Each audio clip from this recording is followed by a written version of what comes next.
A marathon weekend of motorsport continues, but we switch our attention back to the virtual world this Monday night as we welcome you in to virtual WeatherTech Raceway Laguna Seca on the west coast of America in California. The first of a doubleheader tonight for us. It's our open wheel tin top night. It's week 5. It's night 1 of the week that gets us to the midway point of Term 1 in 2026. It's live, exclusive and free for you over the course of the next 3 hours here across Facebook and YouTube. Good evening, everybody. I'm Zach Caban alongside Adam Lavis. Welcome to our coverage of Waste Options Super Formula Light and the third sprint round of the season. It's WeatherTech Raceway Laguna Seca. It's 3.5 kilometres, just a little bit over, in fact. The weather, 28 degrees on track, 21 the ambient, 6 kilometre hour winds, 11:30 local server time in the morning. And that is what greets us there. Marcus Watson has 233 points to his name at the moment. He has a 25-point, a slender advantage over Dan Yeoman, 208. Ryan Jones, 182. Scott Hasler, 172. And Sam Chapman, 165. Make up the top 5. Grid looks like this, a little bit tight for time off the top tonight. 9 kilometre hour winds in a southwesterly direction. 37% humidity, but dry conditions, as you can see on your screen there. Massive field. Dan Yeoman, Scott Hasler, front row. Brendan Grosh, Marcus Watson, second row. Chris Henn, Sam Chapman, third row. Ryan Jones, Aaron Cooper from 4. Luke Brooker and Guy Leach from row number 5. Mark Heppel, Adam Funslow share the 6th row. Craig Bond, Matthew Jarrett, the 7th row. Eduardo Zamora, Brad Clark, the 8th row. Leslie Reeves and John Baldwin, the 9th row. And I've run out of time to get through all of that. Off and racing. It's sprint racing diet, ladies and gentlemen. We commence an invert top 10 for the second race, just as we saw last week. So fireworks aplenty assured over the course of what will be 25 frantic minutes of racing. And what a marathon weekend it's been. We, of course, started things off very late Thursday night into Friday morning. Then it was Joe Baldwin and Liam Banks. Then we've been watching real-world events both here and, of course, abroad with the Daytona 500 this morning. No spoilers for those of you that still haven't yet caught up on that. And we've been cheering on our Winter Olympians as well along the way. And off already was Bondi, very wide on the exit of turn 4. Tonight, of course, GT3 Pro from the Adelaide Parkland Street Circuit. Off goes Matthew Gerard, and to the back of the field, Brad Keck and David Uni are already on the tow rope on pit lane. And we had Sam Cullen, Dale Sharp and David Baz opt not to start the race. So we're down to 26 already, 2 of whom are on the tow rope. A couple of others have been into early trouble, but for the most part, we're safely away. Watson finds himself in 4th spot of the moment, championship leader. He's up against this man here, Dan Yeoman, who will be front and centre for us on Wednesday Night Motorsport this week. But he looks very comfortable behind the wheel of the SFL this season and is enjoying being competitive when he's on track. That's unfortunate. Bondi's escaped trouble, but there's brewing trouble for Luke Brooker, and also Mark Heppel was involved in that one at turn 2 as well.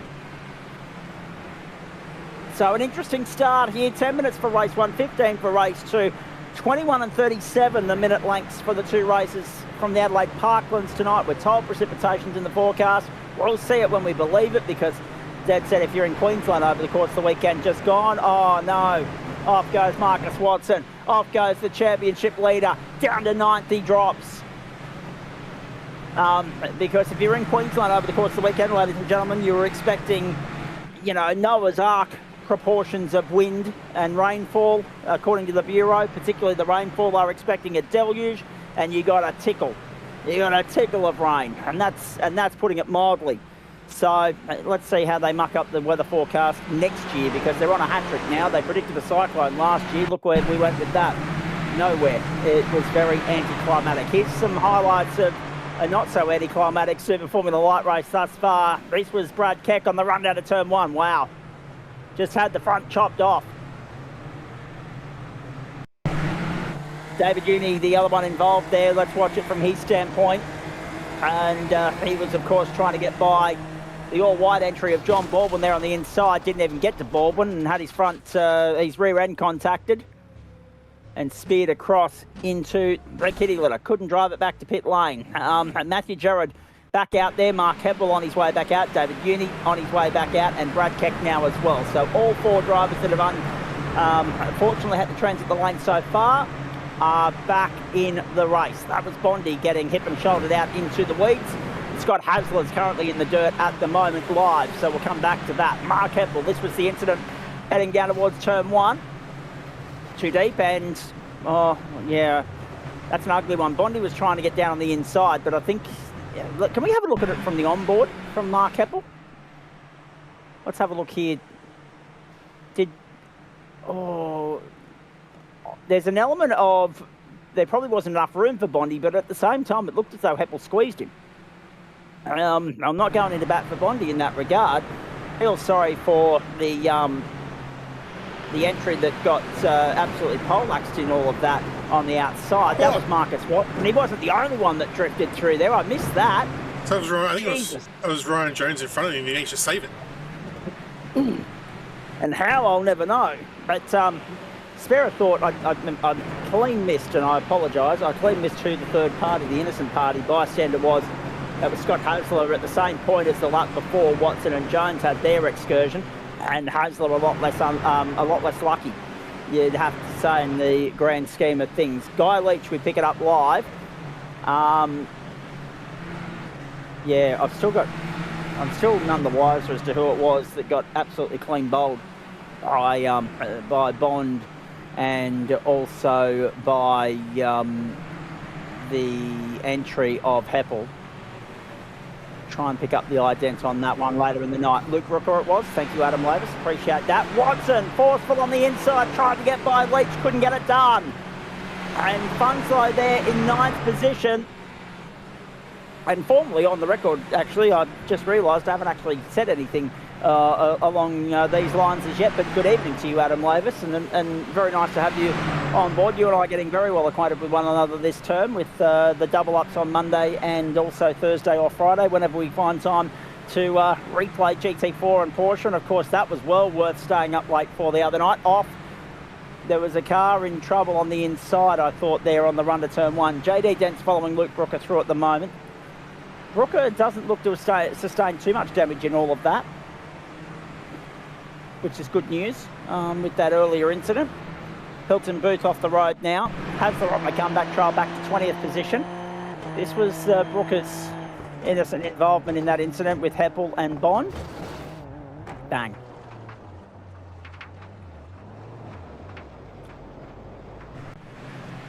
Heppel back on pit road now as well.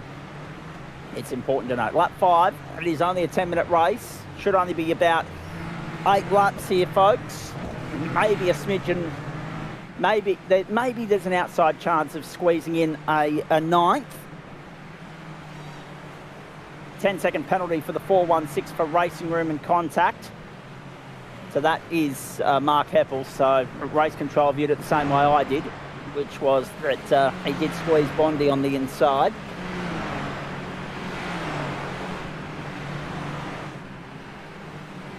Guy Leach in 8th spot at the moment, under pressure from Adam Funslow. Look who's sitting in the invert pole position at the moment.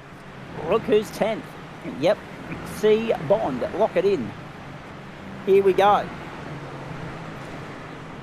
So Dan Yeaman's going to bring us back to the line. Now, if he can get there inside 7.5 minutes, he could squeeze in a third lap by the skin of his teeth, but I'm leaning more towards the fact that this will only be 8 laps, which then sets us up for 12, maybe 13 in the second race.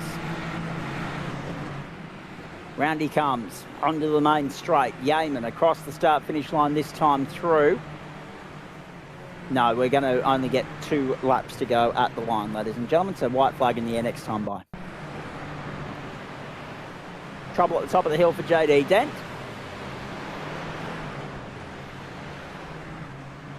And also trouble on the outside.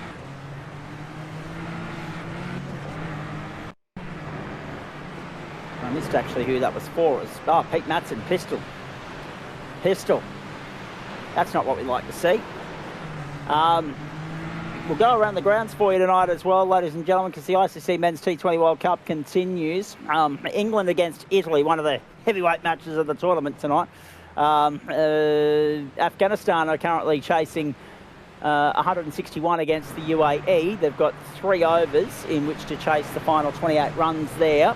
They are currently 4 for 133, chasing 161 for victory. Kevin Wakefield it was that got into trouble at the top of the hill. In comes Kevin Wakefield at this point. And Chris Henn finds himself in 5th spot. He and Dan Yeaman, the only two in the field, do not have moved from where they started. Marcus Watson's going to try and do something about that, though. He's sitting there in position number 7 at the moment. That'll help. That'll help. Cooper was wide. Watson on the outside. Cooper was wide.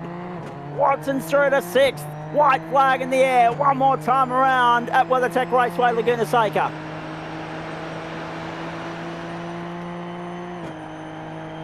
And of course, when we're done here too, ladies and gentlemen, make sure you stay up, get the coffee brewing. A must-win match for Australia at the ICC T20 World Cup against the Sri Lankans, one of the host nations in the tournament. That was JD Dent again running into trouble with Pete Madsen. And this is Marcus Watson chasing down Chris Henn for 5th place. Ryan Jones sits there 4th. Sam Chapman is 3rd. Brendan Grosh is 2nd. And Dan Yeaman's got a 2.2 second lead to the good here. Smooth sailing for him so far. Unimpeded. The right place to be at this circuit. Out of the trouble. It's one thing to qualify there. It's another to go and convert it into race pace and give yourself some breathing space. And that's exactly what he's done. He'll chalk up yet another race win this season, but it'll be the first time that he's won the first race of a sprint doubleheader. The reward, or punishment in this case, is 10th on the grid for race 2. It's an important race win for Dan Yeaman in Waste Options Super Formula Light. Got it done. Car 701, JD Dent picks up the penalty for the contact on the 021 in the latter stages of that race, as well as Scott Hasler. Photos all round. It was Chapman in for 3rd behind Grosh. Jones held off the fast finishing Watson, Cooper and Henn. So something's happened there on the run home, because Chris Henn has lost 2 spots. Watson to 5th, Cooper to 6th, Henn 7th. Then Leach Funslow and Craig Bond will start from pole for race 2. Geez, if the rest of the night is as hectic as that, I might need a lozenge or 2 by the end of it. So Henn on the run of the final corner. Yeah, there's the contact. Just hip and shouldered out of the road. Forced him wide, did Watson. And Henn loses 2 spots. Wow. Bondi nearly got 9th, but I think he liked the idea of me calling him to pole. So he tucked in behind and stayed there. Let's have a look at those results. 2.1 seconds, Yeaman to Grosh, the winning margin. A very commanding margin in a 10-lap race around here. That's 1/4 of a second a lap he's put on. Chapman was 3rd, so a good result for Brendan Grosh, albeit, you know, a relatively quiet one. Let's be perfectly honest. Sometimes you'll take that every day of the week, but yeah, he kind of flew under the radar, went unnoticed for much of that. No one was able to go with Yeaman ever since Marcus Watson put it off the road there in the early stages. He was on the comeback trail. He did get back to 5th. These results are provisional, of course, folks. We know there have been some penalties handed out. Another strong showing from Chapo and Jonesy. We've seen them dominant at the top of the order in Super Formula Light so far this season. Watson, Cooper, Henn, Leach, Funslow, Bond. Outside, Zamora, Baldwin, de Klerk, then Rollo, Brooker, Rollo. So that's Dylan and Edward. Then Scott Hasler. He'll be disappointed with that. Below that, Hilton Booth, Pete Madsen, JD Dent. Then, of course, the guys that ran into trouble early and finished a lap down. Jared Wakefield, Keck, I should say, and Uni. Reeves was a retirement. So too, Heppel. We'll wait and see if they take to the grid for race 2. They've got their work cut out for them shortly. Adam Levis has noted about that. Overtaking opportunities weren't exactly presenting themselves freely or easily in that first 10 minutes. We'll wait and see what the 15 minutes has to offer in just a few moments. In the meantime, jump on board the merch store, ladies and gentlemen. Merch.tgsrci.com, gsrcmerch.myshopify.com. Same link, ladies and gentlemen. It takes you to the same place. It just goes under 2 different names and addresses. So merch.tgsrci.com. Swap out merch, add in race. Race.tgsrci.com is where you go for all your relevant information with regards to joining the club and getting involved in what we do here. Kurt Nommenson stuck in work in Tweed over the weekend. I missed the rest of that, mate. Apologies. Let's go Watson, Project 36 Sim Racing. They're big fans of his, of course. Big recruitment in the off-season was Marcus Watson to Project 36. Adelaide, you're right, Kurt, will be absolutely hectic. We cannot wait for that. At Pro-Am, I'm looking forward to the sprint and then, of course, the invert for the Pro feature. So we're looking forward to that. There we go, 3 o'clock in the afternoon. February 16, 2026, same date, same time, same place, same channel. 6 km/h winds in a southwesterly direction again, still 21 degrees the ambient. 26 the track, clear skies above and only 37% humidity. Same procedure as always, ladies and gentlemen. The third of 4 sprint rounds for you. We have an invert top 10. So Bond, Funslow the front row, Leach Hand the second, Cooper Watson the third, Jones Chapman the fourth, Grosh and Yeaman the fifth. Essentially flipped them on their lid. Where they finished race 1, the top 10, we invert them. So 1 goes to 10, 10 goes to 1, so on and so forth. 2 to 9, 9 to 2. 3 and 8, 4 and 5, 4 and 7, 5 and 6. Set for a start. Can Bondi get the jump on Funslow? What will Leach do from third? Let's go! Cleanly away. 4 wide up on the outside. Watson had 2 wheels in the dirt. Tried to get by Hannon Jones around the outside and did so. Watson deep under brakes. Wide to turn 1 in the weeds. But gets through, drives it through the gravel on the other side of the ripple strip at turn 2, then contact and gone. HGS Racing, he goes to the side of Aaron Cooper. Cooper's a sitting duck at the moment. Through it, he's inside with Brendan Grosh and Dan Yeaman's ready to swoop as well. Cleanly, Bond leads, Leach second, got the better of Funslow off the jump. Watson's up 2 spots. Cooper is a sitting duck at the moment. Yeaman trying to find a way through on the outside with no luck and no help. Zamora and Hasler behind him. My goodness, the intensity in the early stages.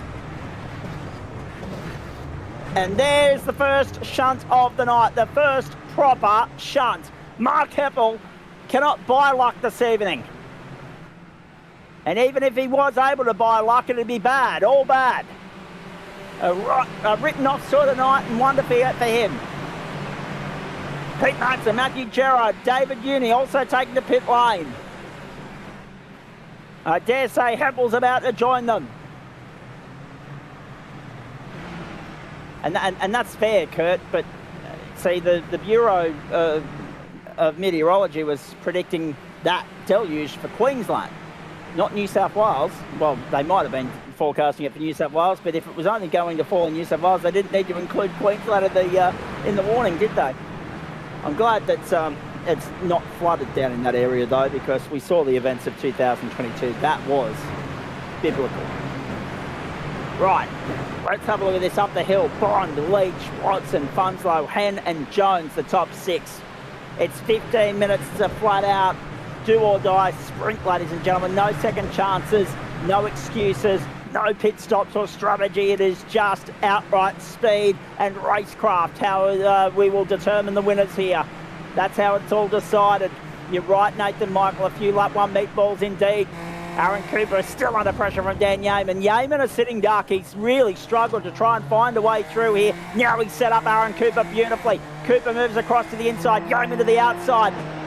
A little bit of gamesmanship going on here. Cooper's making Yeaman work for this one, whereas Watson's been able to get through the field cleanly and is sitting second at the moment. To the outside goes Yeaman. This time he's finally got the job done on Aaron Cooper. Took his time. Cooper made him work bloody hard for it. But he got there in the end and then eventually, and well played. Now we can focus on trying to reel the rest of them in, but the damage has already been done. Bondi 6 seconds up the road. He's got a 2.25 seconds on Marcus Watson, who has the fastest lap of the race, 1:14.786. Adam Lavis, you know what it's all about. The inverts here. Sometimes you win some, you lose some. It's really dependent upon the company around you on the racetrack and how difficult they want to make it when you're trying to overtake them. And Aaron Cooper defended well. He did. Unfortunately got caught up with Aaron Watson, which is shuffling him back a little bit more quicker than you thought. Oh. And Zamora and Rollo are gone. Zamora and Rollo are off the circuit. Dylan Rollo, that is. Keep going, mate. Just wanted to pick that one up while it was still happening. Rollo's done. Oh, Zamora's done, sorry. That car's broken. He's on the tow rope. Yeah, so unfortunately for Aaron Cooper, he had a decent grip position there, but he's fallen back after a little bit of a slight mid-corner contact with Watson. He managed to save it, which was good, but unfortunately it put him in the wrong spot, and he was sort of off-footed for a couple of corners. A couple of other guys got him, so now he's going to work back from that. But also, yeah, the other thing is too for old Bondi here. The last thing he wanted was for Watson to get through this fast, because now he's going to be hunted down and under attack very shortly.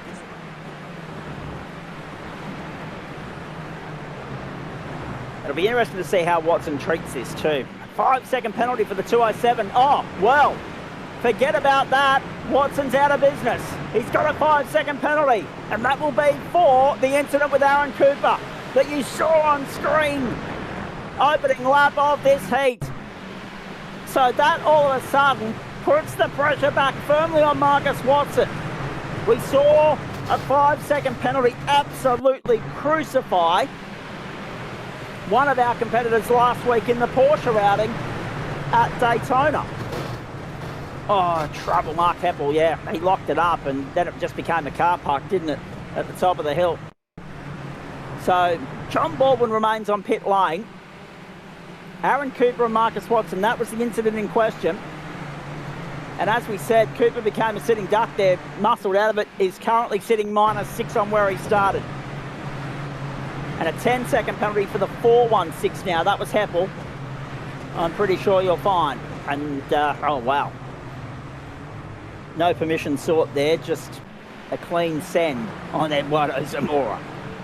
Wowee. Marcus Watson has gone to the lead on Craig Bonds. So that's where we're interested now. That's where our eyes are drawn. Oh, Bondi hasn't fought that. He's actually let him go. Yeah, he has. And we know that there's a certain degree of amicable respect between those two. So it's, and Bondi will already be aware. I've got this inkling that he'd be listening to the broadcast as he's driving. Brendan Grosh, it was so good for him in race 1. Unfortunately, that's his first mistake of the night, and it proves costly. He drops down to 11th. Cooper back to 10th. Hasler up to 9th, up 8 spots on where he started. Needed to make a recovery after it all went horribly wrong for him in race 1. Jones is 7th. Chapman is 6th. Chris Henn is 5th there. And Funkslow is the one with all the pressure mounting on him because he's got those 3 breathing down his neck. Reach and Bond. That's where I'm interested because there's 2 elements to this, right? We're half race distance this time by the line. It'll be 7.5 minutes down, 7.5 to go. Whether we get 13 or 12 laps remains to be seen because again we're not flirting with the time parameters as vigorously as what we would normally be if it was an 8-lap race. The fact that they're doing 14s will give us 7-8 tenths of a second back to the good as we go through there. So when Watson comes across the line, let's have a look at where that is. Time-wise, we may, by 2-3 seconds at the most, squeeze an extra lap out of this, and that would work for Watto, right? That would help him out because he's now only got 6, possibly 7 laps. 10-second penalty for the 3-3-4. That's Dylan Rollo for his involvement in the punting of Eduardo Zamora. You saw it, ladies and gentlemen. Find me a better word, Adam. Well, what Watson will need here is he's going to be hoping to snap the toe off from Bondi. Because Guy Leach is pretty handy, but he wasn't one of the pacey ones in that previous race. Probably Chapo and Jones and Yeaman are the 2 ones that are the key pacey guys tonight, and they're still stuck behind a bunch of cars. So what Watson will need is to try and break the toe from Bondi and then try and pull that 5-second gap as much as he can to minimise that penalty. Hugely exciting. Plenty to keep our eyes peeled on. He's got to find 4 seconds to Marcus Watson on Bondi. It's 1.1 at the moment. We're past half race distance. We're past the 8-minute mark. And if it goes to 13 laps, that's advantage Watson. He may still be able to hold on to the win if he can find 5 seconds. Bondi would love nothing more than for the finishing margin to be 4.98 and he wins it by 0.02. He'd love that, right? Oh, trouble, top of the hill. Sam Chapman's involved and so too is Chris Henn. That takes 2 would-be top 5 contenders clean out of it. Let's have a look. Oh, Chapo got it loose. Clipped the white line, clipped a little bit of dirt on the other side of it. He got beached on the got this curve. clean loose. Yep. And the slightest clip at the wrong point on the corkscrew. Yep. That's really unlucky for Chris Henn. Takes Chapo clean out of it. Still we've got John Baldwin on pit road. Has been for a while. David Uni, Pete Matson, Ray Blotto, Zamora all parked up and done for the night. So that takes us down to 21. We know Heppel's got a penalty coming his way. We know Watson has 5 seconds coming his way, but the margin's already 2. So it's looking ever better for Marcus Watson. That was the incident in question. No doubt about the contact there. But we know that Watto won't necessarily mind that. He loves hard and fair racing. Race control haven't necessarily deemed that fair, but at least Aaron Cooper is still out there in the fight, down in 8th spot at the moment. The problem is he's 10 seconds behind Marcus Watson, so it was a 5-second invoice given to Watson. He's still 4 seconds to the good on Aaron Cooper. And he's 2.8 to the good of Craig Bond right now. Across the line we go, lap 9 of what we anticipate will be, well actually, truthfully, this could go to 13, so keep your eyes peeled. There might be a full lap of overtime coming your way here, ladies and gentlemen. It's neck and crop as to whether it's 12 or 13. Grosh on the inside of Cooper, no, not yet.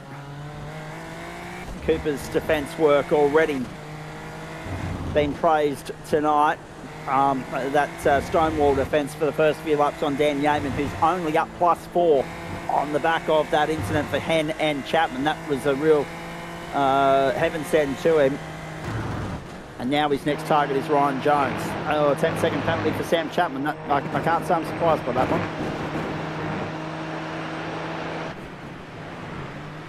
Hasler there in 7th spot.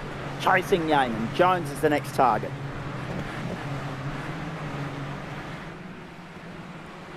Big night for us here on the platforms of the Gentleman Sim Racing Club. GT3 from Adelaide for the first time. From the Parklands, from the street circuit. The home of the Australian Formula One Grand Prix between 1985 and 1995.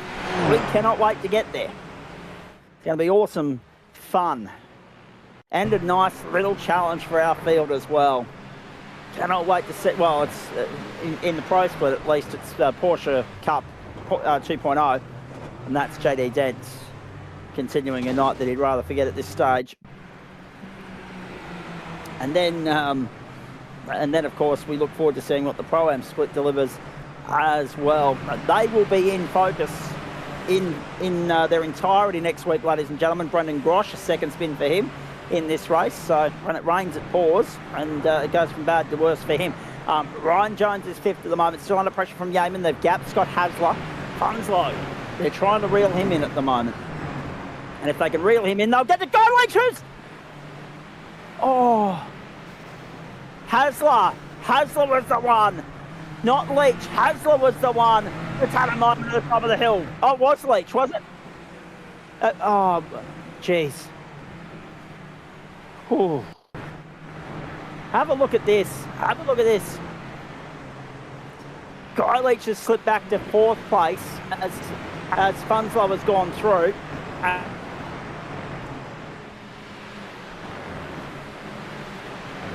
And Scott Hasler now finds himself on the tow road.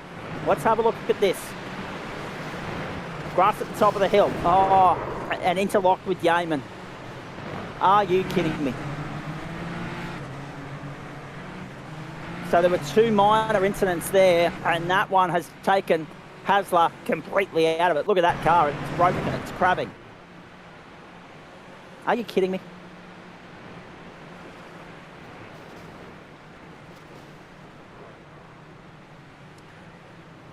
That looked like a serious amount of netcode going on, Adam Lavis.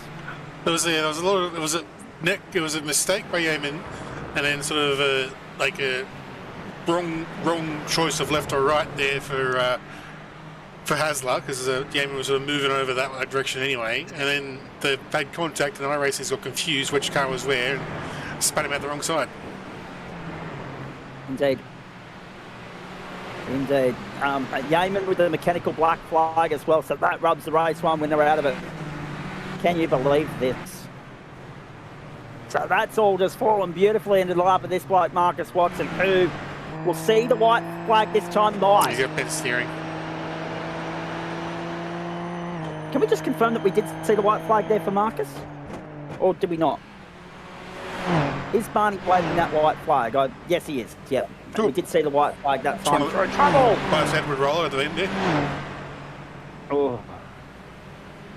So many skirmishes, so many moments. And Marcus has 4.2, he's 5 seconds of his lead. Yeah, he's in 40 seconds, he's got to find the second. I don't think he's going to do it. So we're going to add to the winners list potentially here in Super Formula One. Can you believe this? Just madness in this series so far. Marcus Watson has got 3 wins to his name so far. He's on his way home. He leads by 4.6. It's still 4.6. It's 4.6. It's 4.7. He's got to get through here cleanly. I don't think he did. Bondi's just got to get it through the final corner cleanly without incident. Bondi's going to win it. Can you believe this? Across the line goes the boy from Gun to go. Oh, no, he let it slip. He had a slowdown, did he? He's let that go. Bondi had a chance to win it and has lost it by a quarter of a second. What the hell? Sam Chapman's come home with the fastest of the race. It matters very little because he's got 10 seconds invoice coming his way. 1:14.097. What the hell have we just witnessed? This season continues to astonish us. Let's have a look. He's just joined us in the booth. I want to watch this firstly. I want to have a look and see what's happened here. Because he's made his way into the final corner. He's gone to the left. That's all good. That's fair. He's not even in no man's land. That's a really strange one. And then he backs out of the throttle almost. Bondi, did you forget which finish line you had to go to? No. Did you gift Marcus Watson the win for the sake of it? Might be playing nice for a mate. Well, mate, you had the chance to grab your first race win in Super Formula One. Yeah, I wouldn't play nice for anyone. But Marcus deserves it. How come? Because I'm a nice person. Nice when it suits you. What the hell? That being said, right, let's be honest. On speed, Watto, yeah, absolutely. I'll agree with you. Deserved that. That being said, he would have still got the better of Dan Yeaman because Yeaman's had that mechanical black flag come through and he's only been able to come back to 5th. He didn't actually attend to that, and I don't think he had to because it was within a certain period of the finish line, so he's still classified as 5th. There are the results for you, folks. Watson over Bond by 5.37, so that ends up being the margin, 0.37 of a second.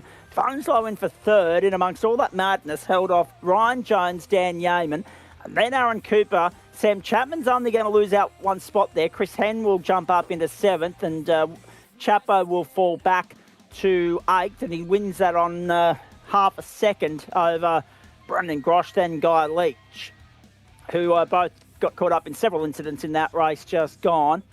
Quinta de Klerk, Brad Keck, Luke Brooker, Edward Rollo, Hilton Booth, Matthew Gerard, JD Dent, Kevin Wakefield, Mark Heppel, Dylan Rollo, Scott Hasler. That makes sense. Only a lap down in the end there. The 9.85, Dan Yeaman's just been given a 5-second penalty for racing room with the 0.21 on lap 10. The 0.21, of course, being Scott Hasler. So that 5-second penalty is actually going to drop Yeaman down 1 spot as well because he's going to go, Aaron Cooper's going to go to 5th. Yeaman's going to go to 6th. Chapman and Hannah swapping around as well. Oh, my goodness gracious me. Pete Matson, Eduardo Zamora, David Uni and John Baldwin were all retirements in all of that. I was just in the middle of, pumping the tyres up for you, boy from Gun to Guy. And I was saying that was going to be, it ends up being win 4 of the season for Marcus and win 3 of the season for Dan Yeaman. It ends up that we still only have 3 or 4 different race winners in this season. I'm just having a look through the numbers here. Chapo, the only other race winner so far. We had the chance to add Ryan Jones to the list last week. Nathan Michael might be able to get an answer to that question from Adam Lavis in just a moment, and I'll go to Adam before I go to Craig. We had a chance to add Ryan Jones to that list there last week. He threw it away with half a lap to go, and you very courteously given Watto the win by backing out of the accelerator on the run to the line. Will you live to rue that decision, Craig? I don't know. Stay there. I want to come back and talk about the positives of your night in just a moment. Adam, any answer to Nathan Michael's question? Because in the circumstances, it's a very fair and valid one. Well, from what we've seen recently, just like a black flag, you've got 3 laps to serve a meatball, but the difference between a meatball and a black flag is iRacing doesn't seem to give you a post-race penalty for not serving it if you get the meatball within the last 3 laps. So Yeaman's got there with less than 3 laps to go, so he's just rode the race out, and therefore iRacing doesn't slap him any further for some reason. So I don't know if it's iRacing's intention or whether it's a glitch, but that's the way they've gone about it. Fair call. So in the end, Dan Yeaman does get away with the mechanical meatball, but he doesn't get away with the incident and ends up going down into 6th position. Aaron Cooper, the beneficiary of that, in position number 5. Stay with me, Bondi, because the beneficiary of your goodwill has joined us in the booth. Marcus Watson. Interesting night, let's be perfectly honest. And Curtin Ommenson just saying it's been extended to 5 laps from what he's being told for meatballs. Okay, thank you, Curtin Ommenson. Appreciate that clarification. What an interesting night for you. In the weeds in race 1, and then in the wars in race 2, banging wheels with Aaron Cooper. They give you a 5-second invoice. You turn into the main straight with 4.6 to your advantage, and Bondi gets out of the gas. A lucky escape if ever there was one. And I dare say you owe Bondi a favour. Somewhere down the track, you'll be able to return the generosity of his goodwill, mate. But in the end, it goes on the record book as your 4th different win so far this season, and it's another good step in the direction of try to put a championship together here, mate. Yeah, hey guys. Yeah, firstly, it was overall a chaotic race, but a good result in the end. Very, very grateful of Craig letting out at the end there, giving me the win. I didn't think I'd ever say that, but I know for sure it will come back his way. It will get paid back for sure. But I mean, in the first place, I wasn't surprised when I got that penalty. As soon as I got into the server and saw who the steward was, I knew a few penalties were probably coming my way just for looking at people. So I was kind of waiting for it to happen in racing, kind of with a 5-second, 10-second the entire time anyways. So that's usually how it goes when it comes to certain people, but you know, had to race around it, and again, very grateful that Craig raced around that as well, and we still come out on top, so it didn't really matter what he did, we still won. Bondi, you were working with that 5-second, benefit, I guess, if you like, in mind, because it looked as though Marcus made his way by you very easily to get the lead in the first place, and then from there we were just on stopwatch watch. Yeah, I might have yielded again to let him by easier at the start to give him the lead, but then, yeah, I was looking at the clock and I'm like, what do? I don't want to have this go to the final round and him lose the championship by like a point or something, so I'm like, I'll give him the win so he has those extra points for when it comes to the end of the season. Well, there you have it, ladies and gentlemen. On the record wording and statement from Craig Bond as to where his allegiances lie in this Super Formula Light season. We mentioned earlier that you two blokes are actually big supporters of one another. You've got a very amicable sort of friendship on the platforms of the Gentlemen Sim Racing Club. But Watto, I'm looking at the next couple of weeks. And I'm looking at Miami, and I'm looking at Algarve, and I'm looking at Circuit de Barcelona, Catalunya. And I'm just wondering when we're actually going to see you in that time frame. I think with the way everything's going, I'll be there. You're going to have to bite the bullet, and because it was, which one was it? It was Miami that you were thinking that you'd just take the week off and put the feet up on the lounge for, wasn't it? Yeah, I did have that thought at the start, and I was very anti-championship coming into this, but I think with the way everything's playing out, I do kind of just want to win this championship and shove it in some people's faces. That's fair. That's fair. Although, let's also flip the script here and turn that in the other direction, mate. I believe if my sources are correct, that on the back of the frantic and phenomenal conclusion to the Porsche race on Thursday night at the World Centre of Racing, I believe we might be seeing a little bit less of Marcus Watson than we'd like to be this week. Is that right? Again, from the same rubbish, from the same people causing the same stuff, Yeah. is the reason you won't be seeing me this week. So, you should be seeing me this week, and I think if I was on the grid at my favourite track, it would be a great race, but you can thank some certain people for that. Copy. Less names uttered, the better. He knows exactly what I mean by that. However, in saying that, mate, your thoughts on Daytona, because obviously it was 1 o'clock in the morning by the time we were broadcasting it. Every bastard was asleep. But it was some of the best racing I think we've ever seen in the Porsche Cup and at Daytona. I mean, particularly on that road course, you can get some really quiet nights, but that was anything but. No, I love Daytona. I was really looking forward to that race. I was surprised that I didn't get my holiday for that race actually, but was very grateful to be out there and racing some really great drivers. It was a very fun night, and yeah, that finish was unreal. I know a lot of people were quite hyped and happy with the way that race went. That was some of the best we've ever seen. And as I said on Thursday night, Friday morning, if you weren't enthralled by that, go and check your pulse. It took a while for the adrenaline to die off and me to fall asleep after that, let me tell you. But in saying that, mate, considering you just mentioned the key word there, holiday, I must ask, what does a holiday look like for Marcus Watson, please? I guess my holiday this week, I'll be watching the race. Oh dear, that was too good an opportunity not to throw that question at you, just to see exactly what you'd come up with. Now, I know you're not the biggest fan of the Miami circuit, but everyone's in the same boat, mate. What are your thoughts? How do you go about preparing and planning for that now? Honestly, I still haven't bought the track, and I probably won't until the Monday? next weekend, or even Monday.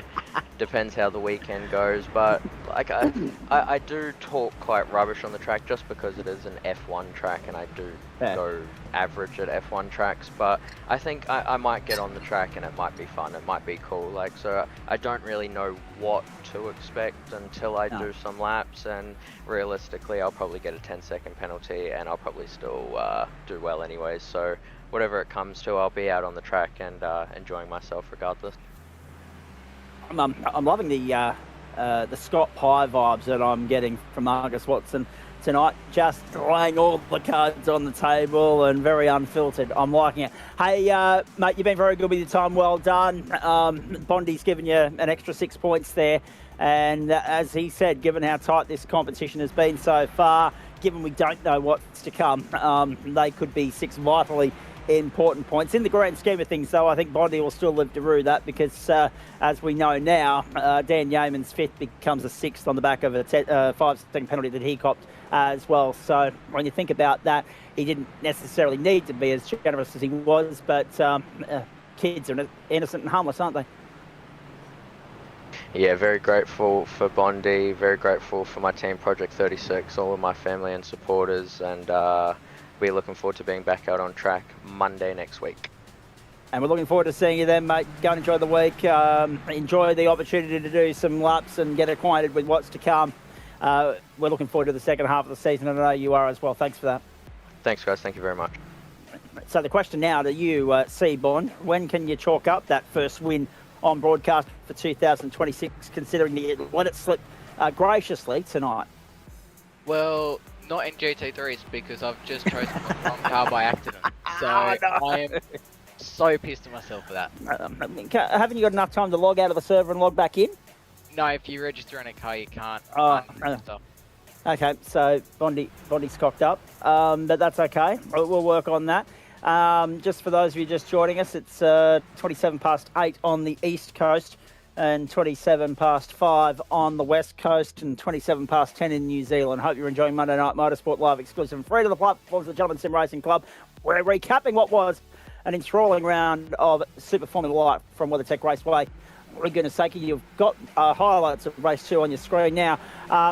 Let's talk about the misfortunes of your night as well, Bondi, because it wasn't all clear cut and straightforward. Race 1 didn't necessarily go to plan. You ended up in the weeds there, got caught up in a couple of incidents. You got squeezed by Mark Keppel, but you fought back well. You finished 10th. That gave you the invert pole position, and you had good pace when you had clear air. Yeah, well, I definitely believe I could have been 8 to something in race 1 if it wasn't to be goddamn turned down on, and also bumped into the gravel on lap 1, so really pissed about that, but is what it is. I still got 10th, he got 10-7 penalties, so at least I didn't get penalised, and then yeah, showed some decent pace, so apologies to our audience in WA as well. We're a little bit fruity with our choice of words, our verbs and our adjectives tonight than what we'd normally be at this time. Bondi particularly, but that's okay. But now, what's happening with your real world racing? I haven't checked in with that for a while. What's going on there? Me having many sooks and cries about certain things. Put it that way. Copy. No further questions, Your Honour. Now, let's go back to SFL. The other interesting thing here is that we're at the halfway point of the season, right? I'm looking at Adam Lavis crunching the numbers here at the moment. You've gained some ground tonight, which is good. Obviously, it hasn't been the best start of the season for you, but the last 2 weeks, mate, 4 top 10 finishes. Some good momentum out of that going forward into the second half of the campaign. What are your thoughts on Miami next week? Couldn't care. I'll turn up, I'll drive. If I do horrible, I'll probably leave. If I do good, I do good. I get the feeling that could be a hit and miss week for us with regards to the turnout, based on the thoughts and views of Bond and Watson so far. Very, very nice. Now, good luck with the Parklands, even though you picked the wrong car. Enjoy that. Yeah, you'll probably... actually, be careful. You're in South Australia. You might catch a cold. Thank you, Bondi. Thank you. There he is, C-Bond, in fine form as always. On the platforms of the Gentleman Sim Racing Club, the boy from Gundagai. We're going to a break. On the other side, Adam Lavis will have finished crunching the championship points numbers for Super Formula Light for you, and we'll have a look at that. Don't forget, big night T20 World Cup. Let's go around the grounds for you now. England, of course, taking on Italy. The Afghans have defeated the UAE. Australia against Sri Lanka coming up at 12:30 a.m. Eastern Daylight Time tomorrow morning. You can watch all of those on Amazon Prime. That's a must-win match for Australia after losing to Zimbabwe the other day. The Afghanis, with 4 balls to spare, went 5 for 162 in response to the UAE's 9 for 160. So the Afghans have gone through there.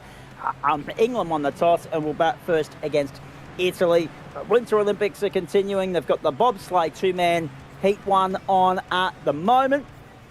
And we're slowly but surely working our way towards the end of a marathon weekend of motorsport. We're here with thanks to Waste Options, Disruptive Labs, Trophy.ai, merch.tgsrc.inc and Flash Graphics. It's Waste Options Monday Night Motorsport. It's our sprint doubleheader. It's our open wheel tin top doubleheader. There are the updated points. And Dan Yeaman, the round winner, 56 played 52, 4 points in the end. So even if C-Bond did take the win there, Watto would have only lost 10 points in all of that.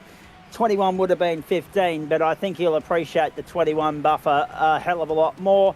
Ryan Jones really just got through it tonight. Didn't net a podium in either race, but did enough to stay within reach of Yeaman at least, maybe not necessarily Watson.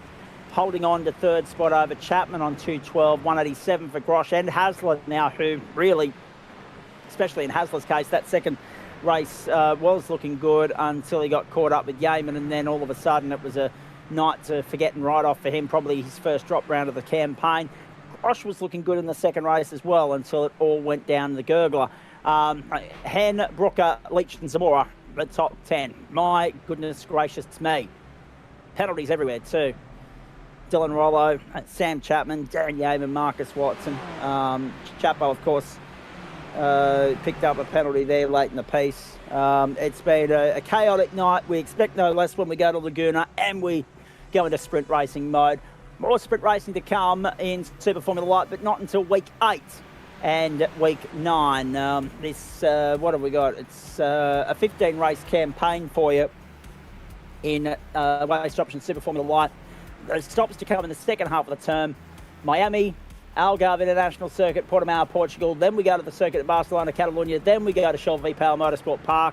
On the West Course, which will be box office, must be here. Price of admission will be well worth it, ladies and gentlemen. And then we go to Sebring. So 2 American rounds, and in between 2 European rounds and an Australian leg as well. Lots to look forward to in Super Formula Light, but on the other side of the break, we mentioned South Australia. We're going there with GT3 thanks to Waste Options. We've got the Pro-Am split first, the Pro split second, the results of the Am split to follow. We're only just getting started. Hope you're enjoying night 1 of week 5 of term 1 for 2026.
The platforms of the Gentleman Sim Racing Club.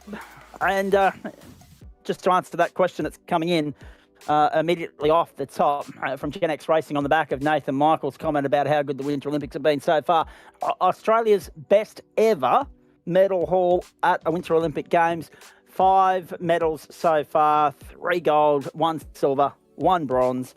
Let's see if we can add to that in the next 7 days. But regardless whether we do or not, it's been a magnificent trip to Italy for our Winter Olympic athletes. These are the platforms of the Gentlemen's Sim Racing Club. This is Monday Night Motorsport. This is round 5 of Waste Options GT3 coming to you from the Adelaide Parkland Street Circuit. This is the second sprint round of the season, races 6 and 7 of the campaign. Notice for the youth from the rank and file out there that I deliberately inserted an and between those 2 numbers. And will continue to do so for the foreseeable future. Can't say anything these days without someone coming up and saying 2 numbers randomly at you. This is, of course, the first of 2 weeks in succession, which the Pro Split will feature on broadcast. Next week, we will see them in action for 90 minutes around Mount Panorama, the first 2 Enduros this season. And we're looking forward to that immensely. But yes, tonight it's Pro-Am for the sprint, Pro for the feature, and it is the Adelaide Parklands Street Circuit for the first time when it comes to Waste Options GT3. There's the grid lining up. There's the championship points. You'd be forgiven for mistaking this as round 5 of the Porsche Cup, quite frankly, when you look at that top 20 and the fact that there's only 1, 2, 3, 4, 5 non-Porsche vehicles in the top 20 at the moment. It's unbelievable the way in which everyone swarmed to the Porsche this term. 159 for John Wright, 26 points over Jason Wilkinson, Paul Wood on 132. So only 1 point there between second and third. Good to see Woodsy up there. Dave Oliver's only a stone's throw away on 128, 112 for Bobby Camo and Andrew Neal, 106, 53 points covers the top 6.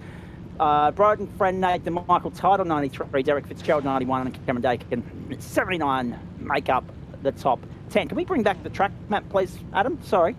I just want to bring that back and remind everybody. It's good to see that iRacing, when we went away for Christmas and New Year, they brought the track map in the last 3 months. Good stuff. 15th of February 2026, 2:01 in the afternoon, local server time, which is local circuit time, which is Australian Central Daylight Time. That was the Ben issue. The Ben's the one that's finally got an update for the map. Yeah, I was going to say, I wasn't sure if Adelaide did have the map or not, but I knew that Ben didn't finally sorted that out. But yes, you know this circuit, you love it. There's the grid for you. 12 km/h winds in a mostly southerly direction. It's tending south to southeasterly. 29 degrees the ambient, 47 on track. We're bracing for an afternoon thunderstorm here by the looks of that. And 20% humidity, cloudy conditions. Grid. Brooklyn Brennan alongside Andrew Neal on the front row, second row Daniel King, Bobby Camo, third row John Wright, Greg Heaney, fourth row Jordan Dakin and Paul Wood, fifth row James Lawrence and Derek Fitzgerald. 34 in this grid tonight, 33 actually, 1 on pit lane. Sam Woodhouse and Cooper Friend from 6, Matthew Gerrard and Sean Benici from 7, Warren Arbor, Kurt Nominson from 8, Dave Oliver and Mark Heppel from 9, Dale Sharp and Jano Craig Whiteley from 10. From 11, Eduardo Zamora and Patrick Frank from 12, Ian Stahl Hansen and Alan McDonald from 13, Neil DeBroda, John Aikens from 14, Rob Fisher and David Bernays from 15, Jermaine Tackle and Jason Wilkinson from 16, Ben Goring and Brad Keck from 17. Well, yes, I don't think Nick Wood's going to be out there because I think he'll be under the wrong server. So Richard's not out there either, which means that whoever was left on that list, and I apologise I missed it, they round out the field. But there are only 33. Alan McDonald and Matthew Gerrard have opted to start from pit lane. We are set to go on the streets of Adelaide for the first time in Waste Options GT3 on the platform to the Gentleman Sim Racing Club. I'm not a fan of how they started. That was sloppy. That was really messy, really ugly. Single file the first half dozen. If that was IndyCar or NASCAR, they would have waved off the start for poor formation. That was horrible. And we've also got an issue with our total control at the moment, folks, so that'll come back up once it's corrected itself at iRacing's end, and that'll take a couple of laps to do it. Sure, we go first time. Brooklyn Brennan, Andrew Neal, Bobby Camo, Daniel Cheney, John Wright, Greg Heaney, trouble at the back. Warren Iverson at the wall. Heppel involved in his third incident of the night. he's just fighting them tonight, isn't he? Stay tuned up for the race, folks. Full post-race show, results from the AM split and results from the feature of the Pro-Am split. And, of course, we will look ahead to what's coming away this week. Triple threat, by the looks of it, coming away on Friday. And a little bit of a change to our Wednesday night lineup as well. Through they go. And Warren Ivers was, of course, involved in that incident with Mark Heppel. Brooklyn Brennan leads the field. Andrew Neal is second. Bobby Camo is third. Ignore those numbers because those positional numbers aren't 100% right at the moment. Jason Wilkinson is showing off the road at this point. Brooklyn Brennan, the fastest on the race, 1:33.461. We're off and away on the streets of Adelaide. It's only like 2 or 16. As I said, there was a little bit of a glitch at iRacing's end, so it looks like you'll probably get lap 3 twice. This will all correct itself at the end of lap 2. Oh, wide goes Greg Heaney. Grabs the tyres. Dives back down on the inside. Back into single file formation we go. To the right-hander. I think this is all good stuff. I'm worried about the potential threat of precipitation for race 2, Adam, and what that might do to things, and I think there's a lot of drivers on edge with regards to that as well. But as we've seen before, sometimes the iRacing forecasters do get it wrong as well. We've seen some issues with that before, so there is that chance of rain, but that's what it is. It is a chance. It's not guaranteed, so we'll wait and see how that turns out. Big move here, and inside the hairpin. And that's the other thing too. Like, as we've seen before, overtaking opportunities, they're not straightforward. You've got to work for them, and you've got to be aggressive when you execute them. And then you've got to be mindful of the next corner as well, and getting the good run off that corner from the inside to cover off the driver that you've just overtaken. Down the main straight we go, the aerial view.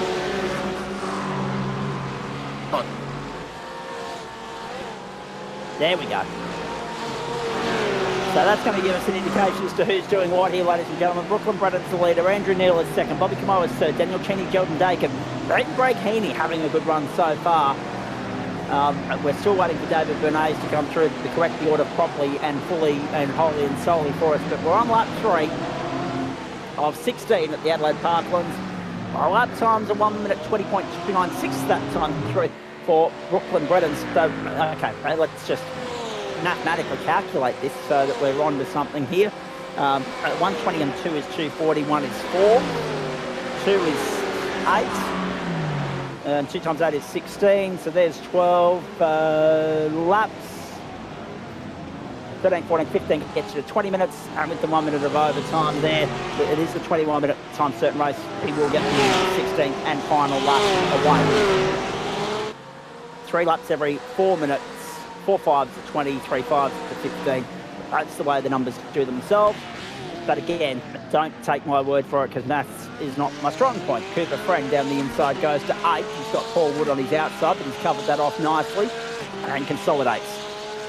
Porsches in 2nd, 3rd, 4th, 5th, 6th, 7th and 8th at the moment, as well as 10th, 11th and 12th. Only 1 Ford, 1 Merc, 1 BMW, 1 Aston Martin and 1 McLaren in the top 15. 10 Porsches. Beyond that, we've got 1 Ferrari in the form of Eduardo Zamora and 1 Chev in the form of David Bernays. So what does that mean? No Lambo, no Audi. And there's another one, I think, that I'm missing. No Acura. And the other thing you'll notice tonight, just as many Porsche logos on the tower, you'll probably see yellow flags pop up, as there is a very strict slowdown at turn 2, which is very easy to clip if you don't get the turn-in point for turn 1 correct. I was going to say there were about 4 of them up there a minute ago, all in one hit. So off-track incidents will be punished tonight, no doubt.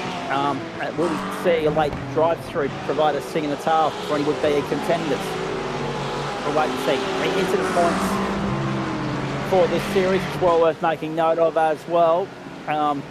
They're triggered by, they're set by us, but obviously the incident points are triggered and determined by iRacing, how they're deployed. So anytime you see that yellow flag pop up, doesn't necessarily mean that a driver's picked up an incident point, but they have picked up a slowdown. And there are differences between the 0X, the 1X, the 2X, and the 4X. And Paul Wood has made his way back into 9th spot there. He's chasing Cooper Friend at the moment. Sorry, what were you saying about Woodsy, Adam? It's just slow down. It's the yellow flag on the top of the tower. Ah, yeah. That's what the slow down indicator is on the tower. There you go. So Rollo and Keck have also picked up one of those that time through it too, mate. So 3 of them in the space of a lap. Where is Woodsy going to observe this, though? That's my... He looks like he's already rubbed it off. That's good. Perfect. Down on the back straight there. But he's vulnerable now to both James Lawrence and Sam Woodhouse, and defending on the inside as a result on the run to the hairpin. But that was smartly done, because he knew if he was tied in, he'd be wide out to put himself on the racing line for the next corner. Very nicely done by Woodsy. Already we're seeing pit lane activity featuring David Bernays, Jason Wilkinson. Matthew Gerrard started from pit lane, and so too did Alan McDonald. 33 cars started, 33 still running. Fastest time of the race for Greg Heaney, 1 at 19.73. And we have completed lap 5 on the streets of Adelaide. But this isn't anywhere near as frantic as what SFL was from Laguna Seca, thank goodness. That was hectic. So, a nice opportunity for us to ease our way into it calmly. That was trouble at 1. That was Eduardo Zamora with a big off. Have a look He's at already this got for the Ferrari. damage. So, already damaged at this point, and he's a sitting duck. Straight through the gravel, into the wall, and Eduardo Zamora's race has been run. Even if he does get back out there, it's going to be very hard for him to obtain any championship points now. They do have one fast repair in the prior split, do they not? Yeah. Pro-Am and have a fast repair in the sprint rounds. Whereas the Pro Boys, no second chances waiting for them there. Righto, through we go. Jordan Dakin in 5th spot. Redden, Neal, Camo, then Cheney, then Dakin, then Heaney. Top 6. You're watching the battle between Dakin and Heaney right now. Heaney again the fastest lap of the race, 1 minute 19.730. That time through it was 1 minute 20.234. So, we're on lap 7. Redden flying the flag for the Mustang tonight. This is good to see. Dakin's got to slow down. Let's have a look at a replay of the start and some of the early incidents that have played out here. See, the formation wasn't bad further back. Oh, geez, Bernays didn't even make it to the line before he turned into someone. Mark Heppel involved in incident number 3 of the night. They say it happens in 3s.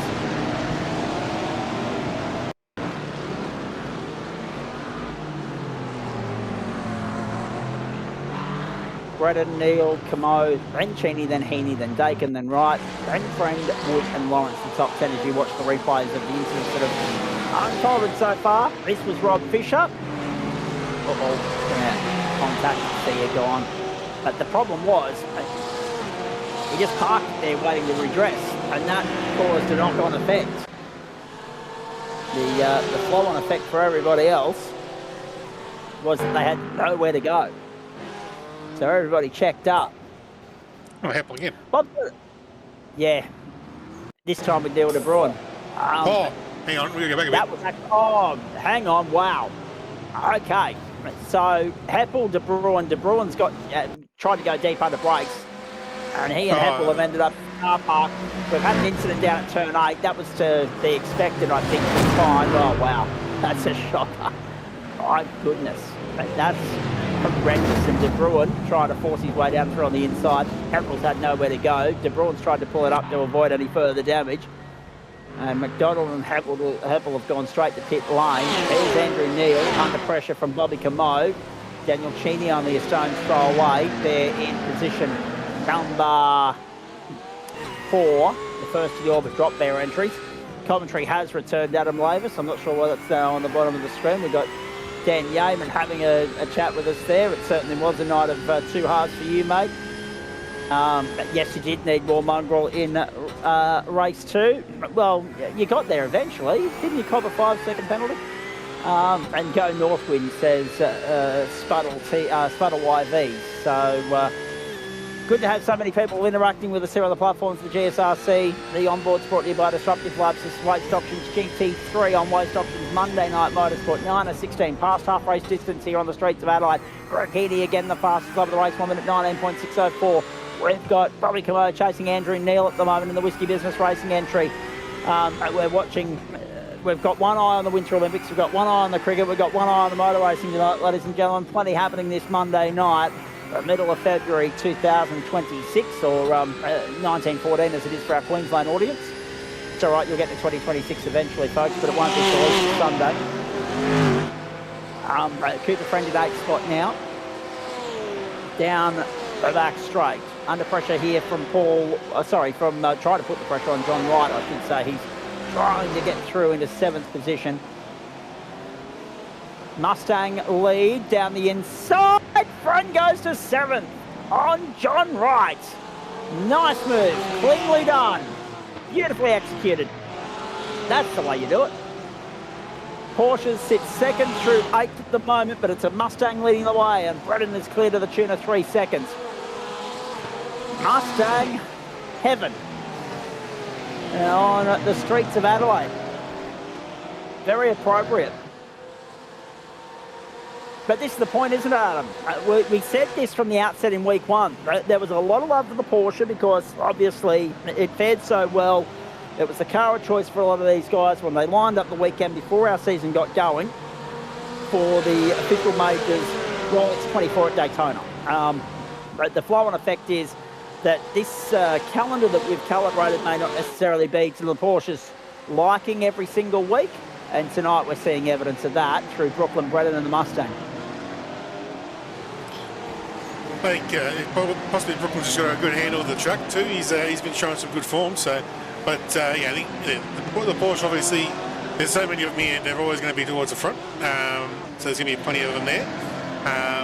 But yeah, there's still other cars out there that are just as capable of winning races on the day. Indeed they are. Bredden, Neil, Camo, then Cheney, Heaney, Dakin, then Friend, Wright, Wood, Lawrence, Woodhouse, then Fitzgerald, Benici, Nommensen. So keep an eye on James Lawrence as Alan McDonald. He's just trying to clear out of the road there. He's a lap down. He was looking left and got the wall on the right. Yep. Oh, Bobby Camo's got past Neil. Camo through. Camo to 2nd. Bobby's got through. No, slow down though. Yeah, that'll kill him. That'll bring Andrew Neil back into it. It'll also invite Daniel Cheney and Greg Heaney into it too. Heaney's got by Dakin. So Heaney's got by Dakin, and Heaney now is on the tail of Daniel Cheney. Bobby Camo's cleared his slowdown. He's done that without losing track position. That's an extraordinary feat from him. And keep an eye on James Lawrence because he's got Sam Woodhouse and Derek Fitzgerald breathing down his neck because he's holding the invert pole at the moment. He's got the trump card in his hand right now. Greg Heaney in the inside. Big dive. Get in there, Greg. Nicely done. Up to 4th he goes, and there are 2 Whiskey Business Racing entries in the top 4. That was nice. Not so nice the exit of that corner.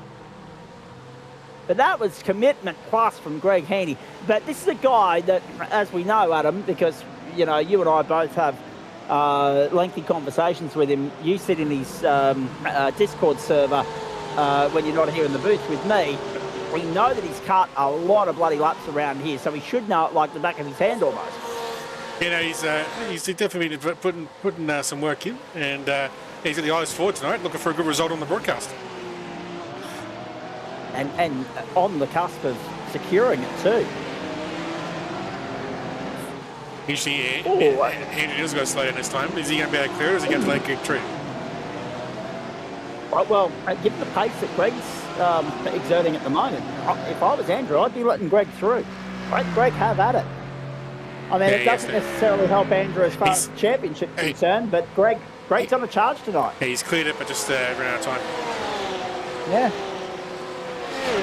I mean, looking at Greg in this championship. 17th only on 57 points. Results of 36th, 9th, 21st, 10th. And last week he was down with a DNF. So it has not been a season to write home about so far for Greg Heaney. There's Kurt Nommensen down on the inside. Gets by on Dale Sharp, but Sharpie has the line for the next corner and gets him back. We see that so many times here on the streets of Adelaide. And yet again, illustrated there by Dale Sharp, that if you can hold that outside line through the hairpin, you can get the pedal to the metal, you can get the accelerator down quick enough to stay alongside the car that's trying to overtake you and have the inside line for the next two corners. It works into your favour. So well done, Dale Sharp. And again, a guy that will be loving the fact that we're racing on his home turf tonight. As I said, they're a parochial, sometimes to the point of insufferable, of the South Australians. And Sharpie will be right up there with the best of them, I'd say. Just going back to the championship, yeah, Andrew Neil, 106 points so far, finishes 6th, 7th, 8th, 7th, 3rd DNR last week. Greg, of course, the DNF last week. Arguably, with the 36th in round one, the 9th, the 21st, the 10th in between, he's already burned his 2 drop rounds at him. The other 3 aren't all that flattering. This is a guy that needs to make every post a winner. 3rd at the moment, he's on the cusp of being able to do that. And Bobby Camo's under pressure once more because he's got Greg having caught him. He's got Andrew Neil, he's got Daniel Cheney breathing down his neck. Bobby's going to do well here to hold on to second, but there's just no catching Brooklyn Bredon tonight. Bobby was wide through the final corner coming onto the main straight. He'll get the pedal down quick enough to be able to keep Greg at bay and have the inside running for turn 1, but Greg Heaney's going to try and get a clean run through here. 3, 1 and 2. That won't help Bobby Camo. They've both got slowdowns, so this is not good. It's a question of who wants to clear it first. Camo goes to the right-hander. They're heading towards Wakefield Street. Camo's there, Neil's there, Heaney's in the middle, Cheney's not too far away. Camo trying to hold on to second. Greg's blown his first chance at getting by. 3 laps to go. All hell breaking loose on the platforms of the Gentlemen Sim Racing Club. There's just no catching Brooklyn Bredon. I'll be interested to see, actually, if Brooklyn doesn't get himself a promotion tonight. There's Andrew Neil straight through, back on the inside of Greg Heaney, musical chairs. Switcheroo between those two. Camo defends to the inside. Neil, if he's smart, will get the up and under, but no, he wasn't able to get that. So tucks in behind and will reset and go again, Adam. 2 to go. The difference there was Bobby timed it so he cleared his slowdown on as he exited the turn 7, whereas Greg still had it on the exit, so he actually had to lift on the straight. So just a bit of bad timing there for Greg. He didn't quite clear enough of it in time to get on the throttle hard for the run up to turn 8, and it's cost him a spot. It has indeed. And Greg's first podium finish of the season goes begging for the moment. 2 to go. Sean Benetti to pit lane. That could only be incident point, surely. That would not be in the script. We know that this first race, no black flag. There's no GPS, there's no routine. So that's an interesting one. Has he underfueled himself? Neil gets into the side of Camo. Neil gets into the side of Camo. Neil will have to try and redress that on Bobby. And Greg's going to go around the outside. Hold your breath, Australia. This could get interesting. Heaney to the outside. Oh, the wall denies him the chance to keep the pedal to the metal. Now he's under pressure from Cheney. Cheney to the inside of 8. No. Caution's the better part of Bella.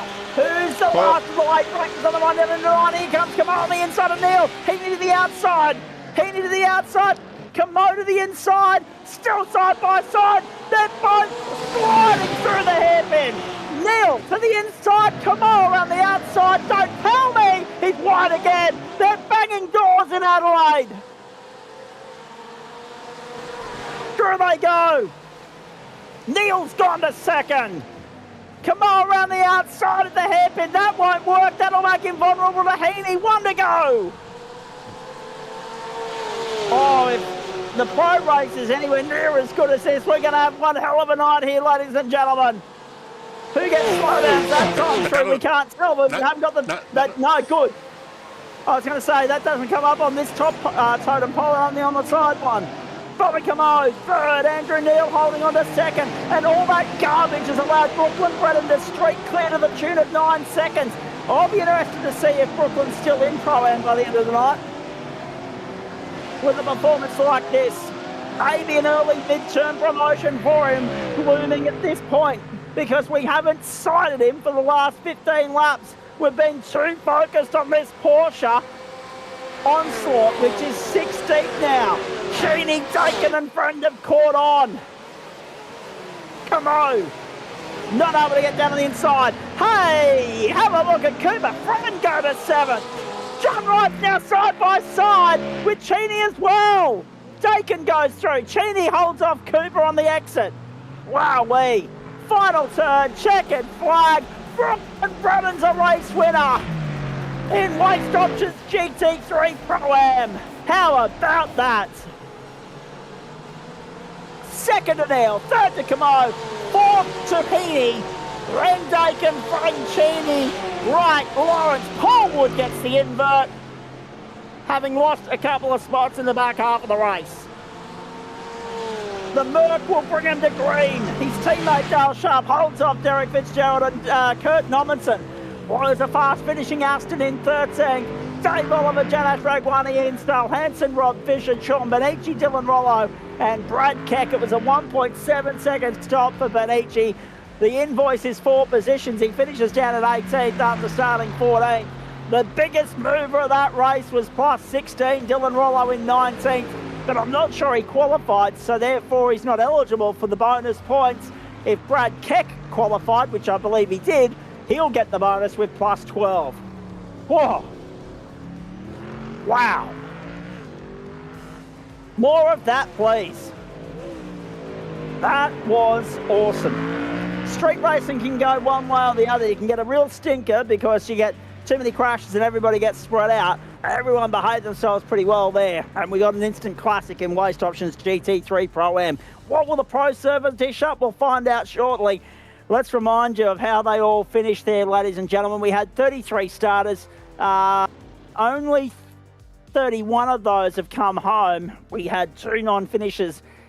Well, actually, I'm not sure. If you go over the page, there's going to be a driver there that's parked up at 11.99 laps, and it's going to, yeah, Patrick Frame, it's going to say he's plus 5 when it was a 16-lap race, and that's a bit harsh because of his 11.99. He needed to get a limp across the line to be classified on 75%. He was sitting in pit lane.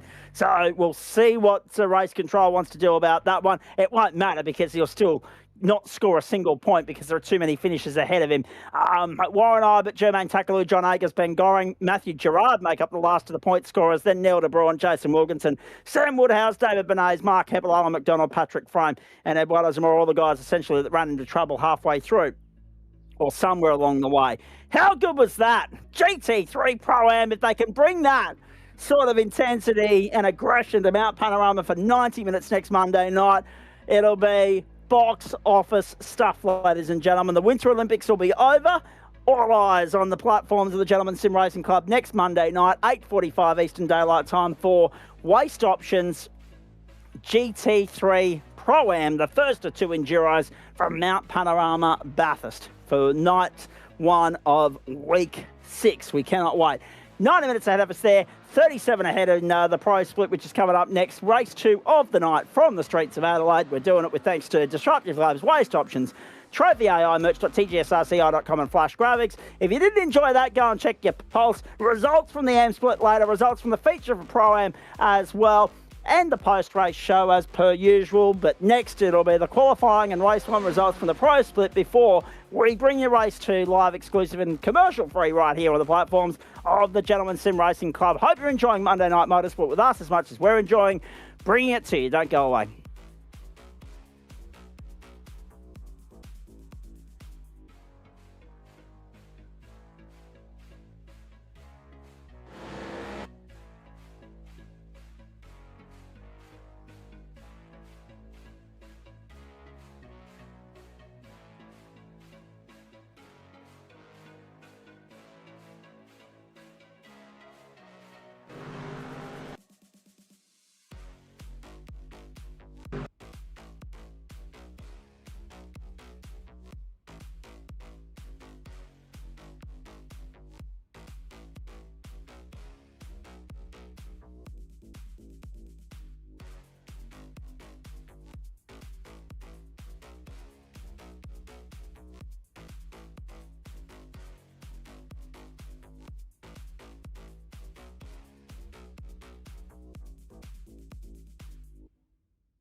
Monday Night Motorsport continues for you across Facebook and YouTube, the platforms of the Gentleman Sim Racing Club. It is night 1 of week 5 for term 1 of 2026, and hard to believe by the end of this week we'll already be discussing the fact that we're at the midway point of the season and the checkered flag for it will be firmly in sight. The Adelaide Parkland circuit continues to play host to Waste Options GT3.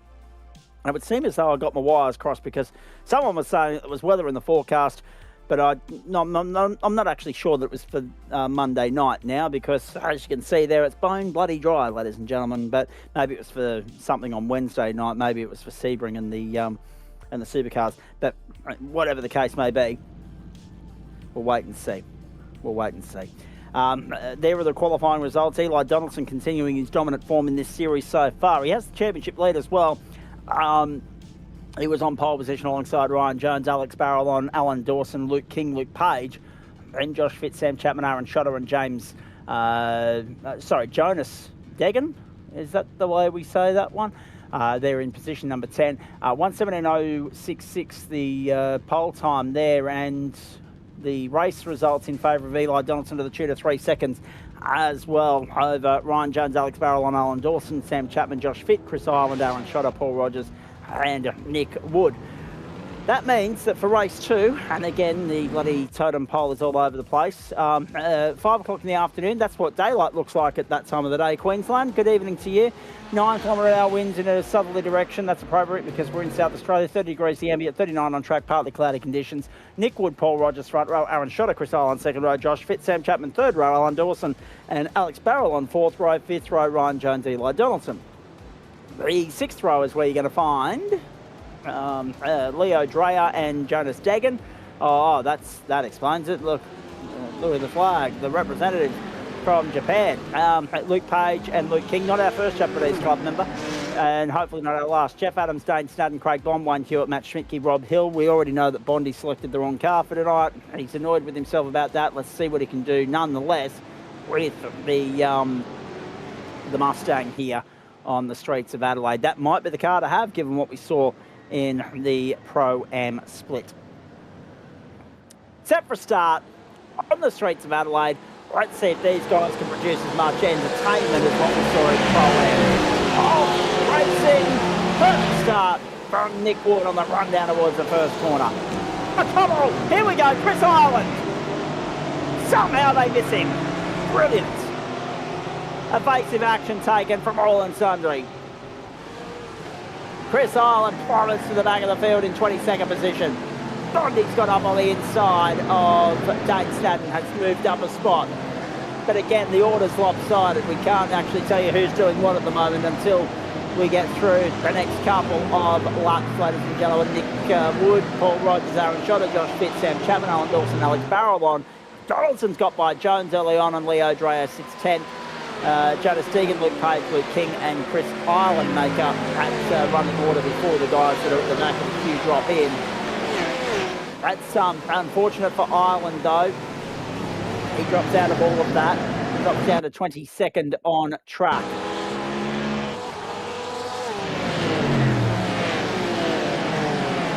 $27 laps the journey for this one. And as we say, that'll take us through the better part of 37 minutes. Ladies and gentlemen, showing the fact that there will be a compulsory splash and dash here as well. Here is Dane Snadden under pressure from Bondi. Bondi yields for the moment. Back to the main straight. 1 lap in the book. Nick Wood the leader. 1:23.336. But you're going to have to keep your nose clean here, Adam Lavis. Strategy's going to play a part as well, just as these guys try and sort themselves out. Damage control will become a factor too. I mean, how many times do you see these guys tread with caution through these invert races with the big picture of the championship firmly more in mind than maybe just necessarily outright individual race results? Indeed, yeah, it's going to be interesting to see how they look up tonight. We've got to obviously a bit more on the line here for the pro guys because you've got a pit stop on this race, plus all these walls are very bad because no fast repairs, so any serious damage could see the end of your race at quick start. So they need to be a bit more careful what they're doing here and make sure they get their moves done cleanly. Just see one of the Northwind boys make a move in the background there. watch for at the end of this lap as well, folks. And we will get a totem pole there left the screen for you, corrected and organised in its rightful order. That'll happen as Jeff Adams crosses the start-finish line. Everybody else is about to complete. Oh no, Wayne Hewitt's in trouble. Wayne Hewitt's on the tow rope and on pit road. Paul Rogers across the line, fastest of the race, 1 minute 19.602. And Adams slots into... Oh, here we go. There's the correction taking place now. Jeff Adams is going to slot into 14th position. Leo Dreyer. Oh no, Dreyer's had a moment. Leo Dreyer, the South African. So it's a very eclectic international field tonight, ladies and gentlemen. He's got away with it for the most part, but look at the rubbish he's just dragged back onto the circuit. Cop some of that, everybody. There's no clean line through there anymore. We've got Kiwis, we've got Aussies, we've got drivers from Japan, and we've got South Africans represented on this grid. How good. It's like a Rugby Tri-Nations with an invitational side. Excellent. Of course, Japan part of that big... thank you. Japan, of course, represented this year in that new Nations Cup that World Rugby has introduced. So we'll see the Aussies take on the Japanese. I think it's in August. So we're looking forward to that. In the meantime, this is lap 3 of the sprint feature. It's about to become lap 4. Nick Wood crosses the start-finish line now as a race leader. Porsche, BMW, Porsche, Ford, Porsche, Porsche, Porsche, Ford, Porsche, Porsche, Porsche, Porsche, Porsche. Having a look at the manufacturer interest, there's a couple of Mustangs out there, there's a couple of Bimmers out there, there's a Lambo and an Aston. Everything else is Porsche. This was what happened to Chris Ireland at... Oh, no. Easy enough to miss him. There was more than enough room for cars to go through their single file without collecting him on the way through. Just past 26 past 9 on the... Oh, wow, okay. That was a rage quit, if ever I've seen it. That's because he's did all there. That's what's broke his car. So Wayne was out from turn 7.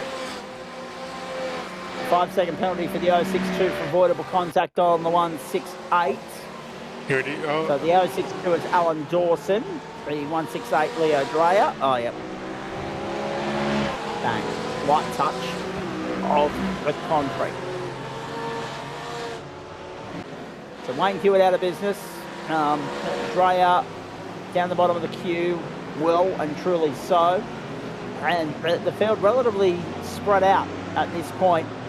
Eli Donaldson, 1 minute 18.332 starts his mark up through the field. Jonas Deggan there in position number 11, trying to break back into the top 10. Nick Wood, Paul Rogers, Aaron Schotter and Josh Fitt, the top 4 at the moment. And then we go back to Sam Chapman, Eli Donaldson, Ryan Jones, the top 7. So having a look at that and having a look at the other manufacturers of interest, right? There's no Corvettes, there's no Audis. Sure was a rage quit from Wayne Hewitt. Yes, we thought so, mate. Thank you. Appreciate the confirmation from your end. There's... Let's have a look here. Paul Rogers, under pressure from Aaron Schotter. And it felt great. Yeah. Wouldn't have been so great if you'd taken anybody with you. As just advice to a passenger, mate, but at least you did it as an individual rage quit. We appreciate that. So just having a look, there's BMW, there's Ford, there's Lambo, there's Aston, and there's Porsche. So no Corvette, no Acura, no Merc, no Audi, no McLaren. It's one of the less dense spread of manufacturer fields that we've ever seen in GT3. And I know I'm missing one, but I apologise. No,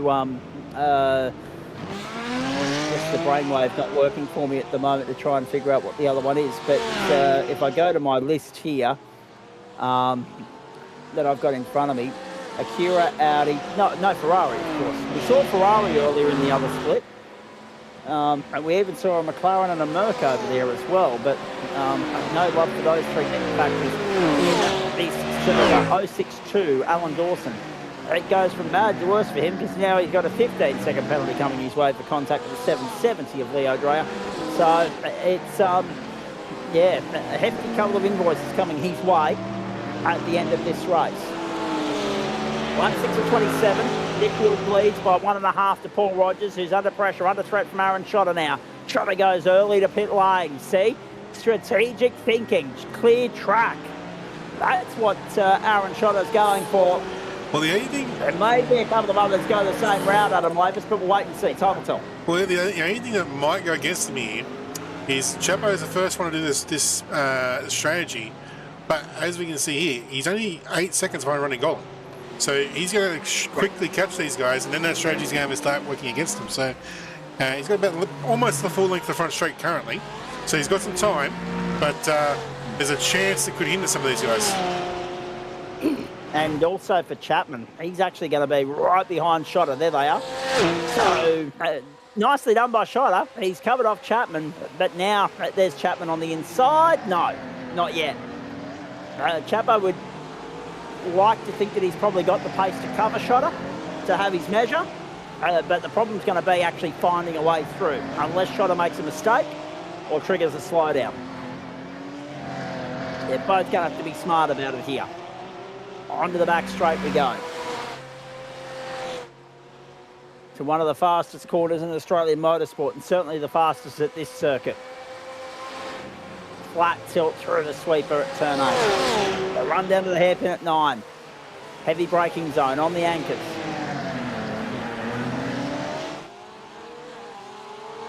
If you are watching the Winter Olympics as we broadcast to you tonight, ladies and gentlemen, you've got the sports bar up and in operation. Ice hockey. Oh, trouble for Schotter! Exactly what we were talking about! Exactly what we were talking about! Makes a mistake and Chapo is gifted a position. Massive moment for Schotter and it's broken. It's gone. There is no coming back from that. Forget about it. She's done. Clattered the tyre wall, whoosh, car into the concrete. And Schotter's race is run.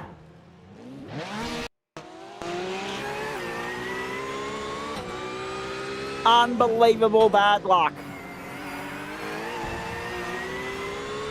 That would have puckered Sam's little seat a little bit. Absolutely, would have made him feel very uncomfortable for a moment there, I would have thought. But no, much to his luck, much to his good fortune, he continues to fight another day, live another day. Bondi down the inside. And Aaron Schotter and Alan Dawson sit on the tow rope. Bondi sits 8th. This is interesting too because he's got Luke King, Matt Schmidtke and Jeff Adams for company. And goes from bad for worse, Schotter. I think he's driven to the pit lane and got himself a black flag. Yeah, yep, that sounds about right. In comes Matt Schmidtke. So Schmidtke's seen what Chapo's done, thinks, I like that, I want a piece of that. Off we go. He doesn't want to repeat what Aaron Schotter did.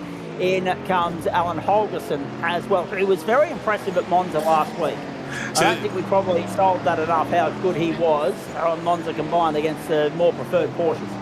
Indeed, very much so. BMW held its own very well last week.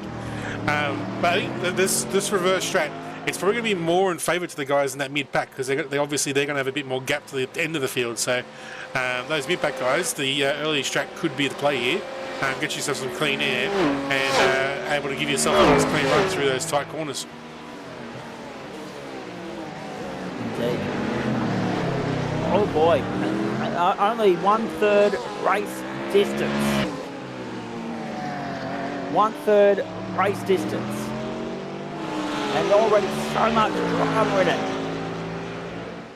3 laps every 4 minutes equates to 9 every 12. 9, 12, 9, 18, 27, 12, 24, 36. So by the time we get to 27 laps, we've gone 36 minutes. Plus the pit lane transit, we may just finish ahead of time here. We'll wait and see. Bondi in, looking to be the best placed of the Mustangs at the end of this race, but it's a tough ask when you're up against Alex Barrelon and Josh Fitt, who started ahead of you.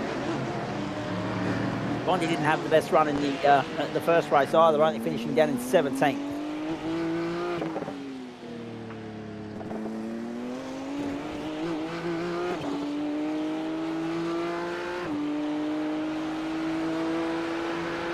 Down we go. The back straight. Well, that was a bit close to all for me like that. He's made that run work for him. And down the inside. So he took the big gamble through 8 there, took all the track up to the wall, and got the run to make that move work for him. Up in the second place. How good is this going for you at the moment, ladies and gentlemen? Chris Island. Streets of Adelaide. Oh, Ireland on the comeback trail, back to 11th. Yeah, he's got himself going, so this could be a chance to get some spots back here. Still got to stop though. That's the only Achilles heel for him in that equation.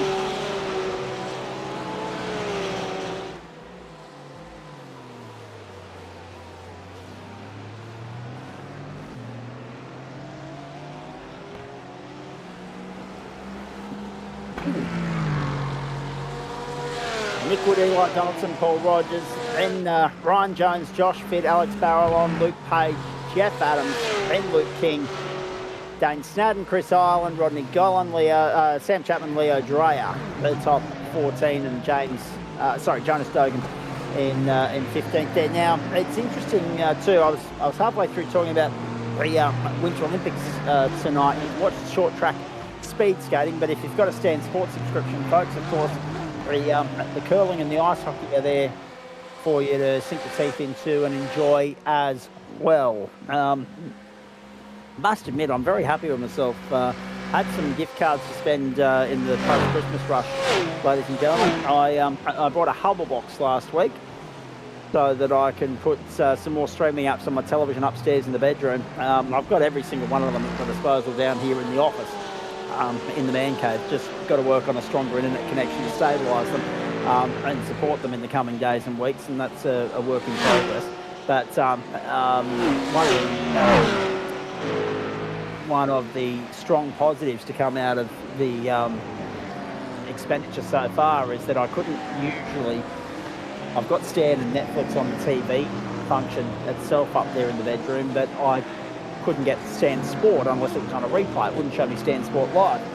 Now with the Hubble box, Stan Sport Live, which means this year, when I want to watch IndyCar at 2 o'clock in the morning, I can just roll over and turn the telly on. I don't have to trundle downstairs and try and find my way in the dark. So, looking forward to a lot of that this season. Of course, IndyCar will stand from the end of this month, a fortnight actually, until the Grand Prix in St. Petersburg, first round of the season.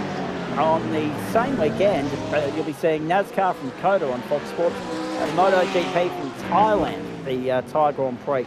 Then all roads, of course, to Albert Park in Melbourne for the Australian Grand Prix the weekend after. Snadden, 19th at the moment with the black flag, a penalty next to his name, and he served that already, 49.77 seconds on pit road. Ryan Jones gets down on the inside of Paul Rogers. Forceful was Jonesy. A circuit that he's familiar with in the real world as a media worker and operator and as a spectator, but not as a driver. And now he's using that real world knowledge of the surroundings of the Adelaide Parklands to his advantage and putting it to good use here. Up in the third spot, nicely done. But the top 10, Adam, top 11, I should say, down to Rodney Golan, are still yet to stop. Indeed, still get to cleanse that field. Coming up to half race distance here, so still plenty of time to get that done, but we'll see if that undercut situation for a couple of those boys ends up paying off. And so we go back. We're actually close to being able to find that out, yeah. As we go back to Chapo, he has caught some traffic, so as we said, eventually this was going to start getting a negative zone. And that was always the risk that they ran. But the other thing too, it always makes it harder for us to try and interpret how this race is going to play out when you've got so many people on varying strats. I mean, as we can tell there, you got Sam Chapman in 12th place, having caught Rodney Golan. He can make light work of him and get by. Chapo's looking good here. Chapo's looking really good. The margin is 26 seconds to the leaders. The pit time was only 3.48 seconds, but look at Chapo's time, right? Lap 5, 3.48. WnS went in for 7.67 on lap 7, 8.63 for Matt Schmidtke lap 8. So maybe as well, the fact that Chapo's gone where he has, it's given himself a little bit of leverage there because it's less fuel time. He's not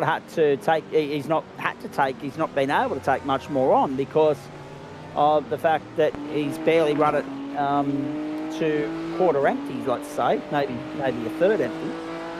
Bondi's got a clip of the wall somewhere. His right wheel is sticking out of the guard, so his car isn't super healthy.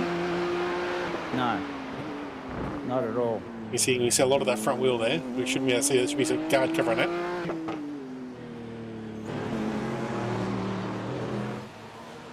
Eli is starting to track down Nick here. There we go. So Entropy versus Vermilion, two teams that somewhat collaborate together.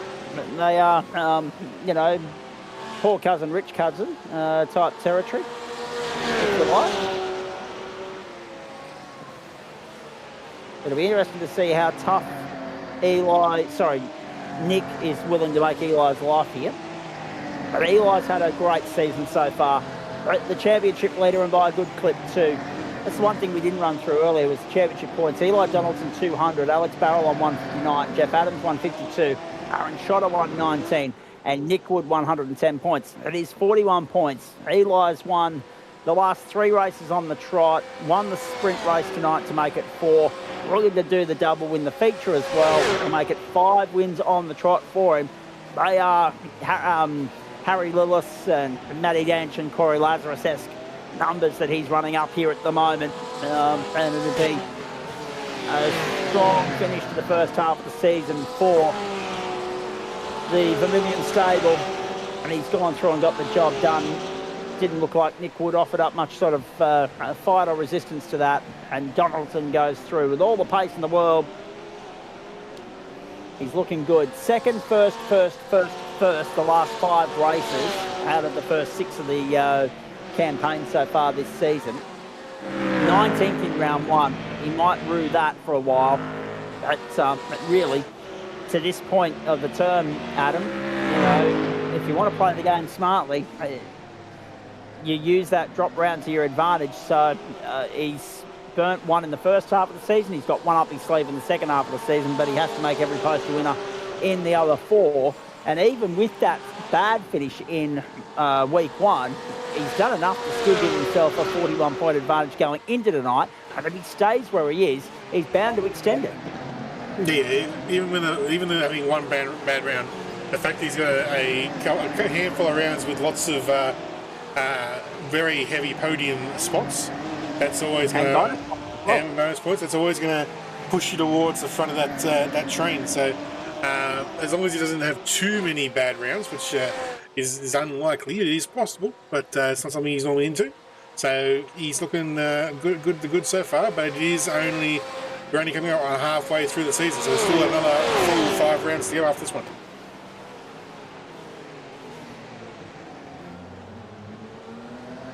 Yeah, this will be interesting. So Chapo's finally got the move done, and Paul Rogers is in the lane, so we're going to see where Rogers comes out in relation to him.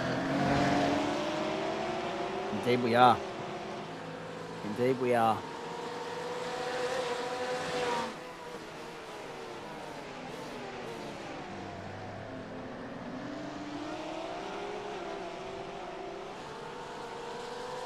Down the main straight we go.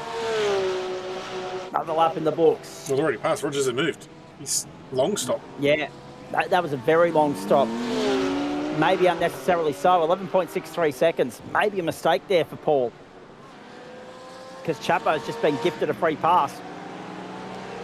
Chapo's up chasing Luke King. He's in like 10 seconds ahead, so that's massive. It's a huge swing. Well, Chapo did only take 3.5 seconds of fuel. Has he taken enough fuel? That's right. Well, that's right too.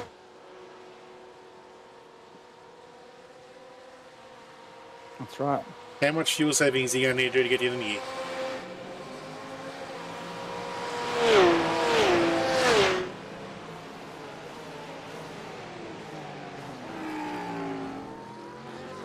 And can he save the difference between now and the finish? We're on lap 18. We're going to find out shortly.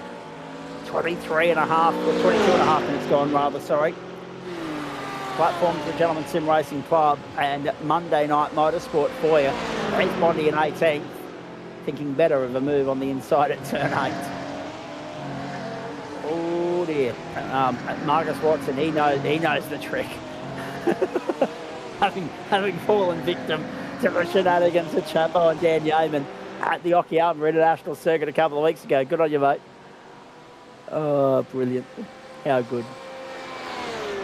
So, Watto is enjoying his week-long holiday from the comfort of the lounge with the TV on, it would seem, rather than just...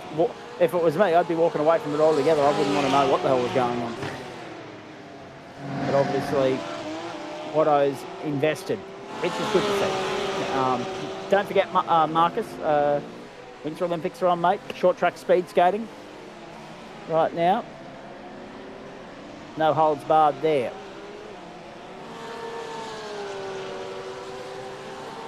We have entered the final third of proceedings here. Eli Donaldson, fastest lap of the race, and in the process has put 3.2 seconds on his teammate, who is now under serious threat and pressure from Ryan Jones.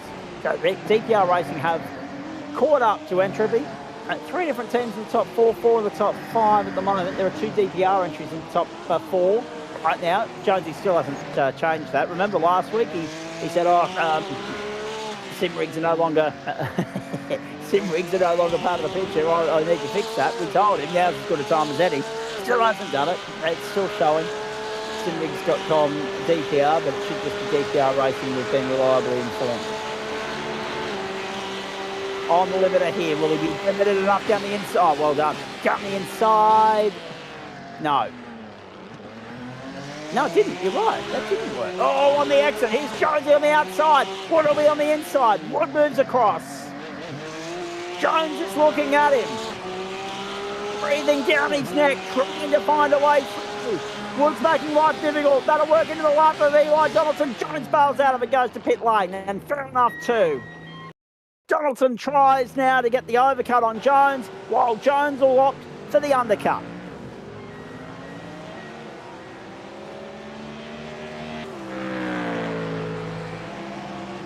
How good.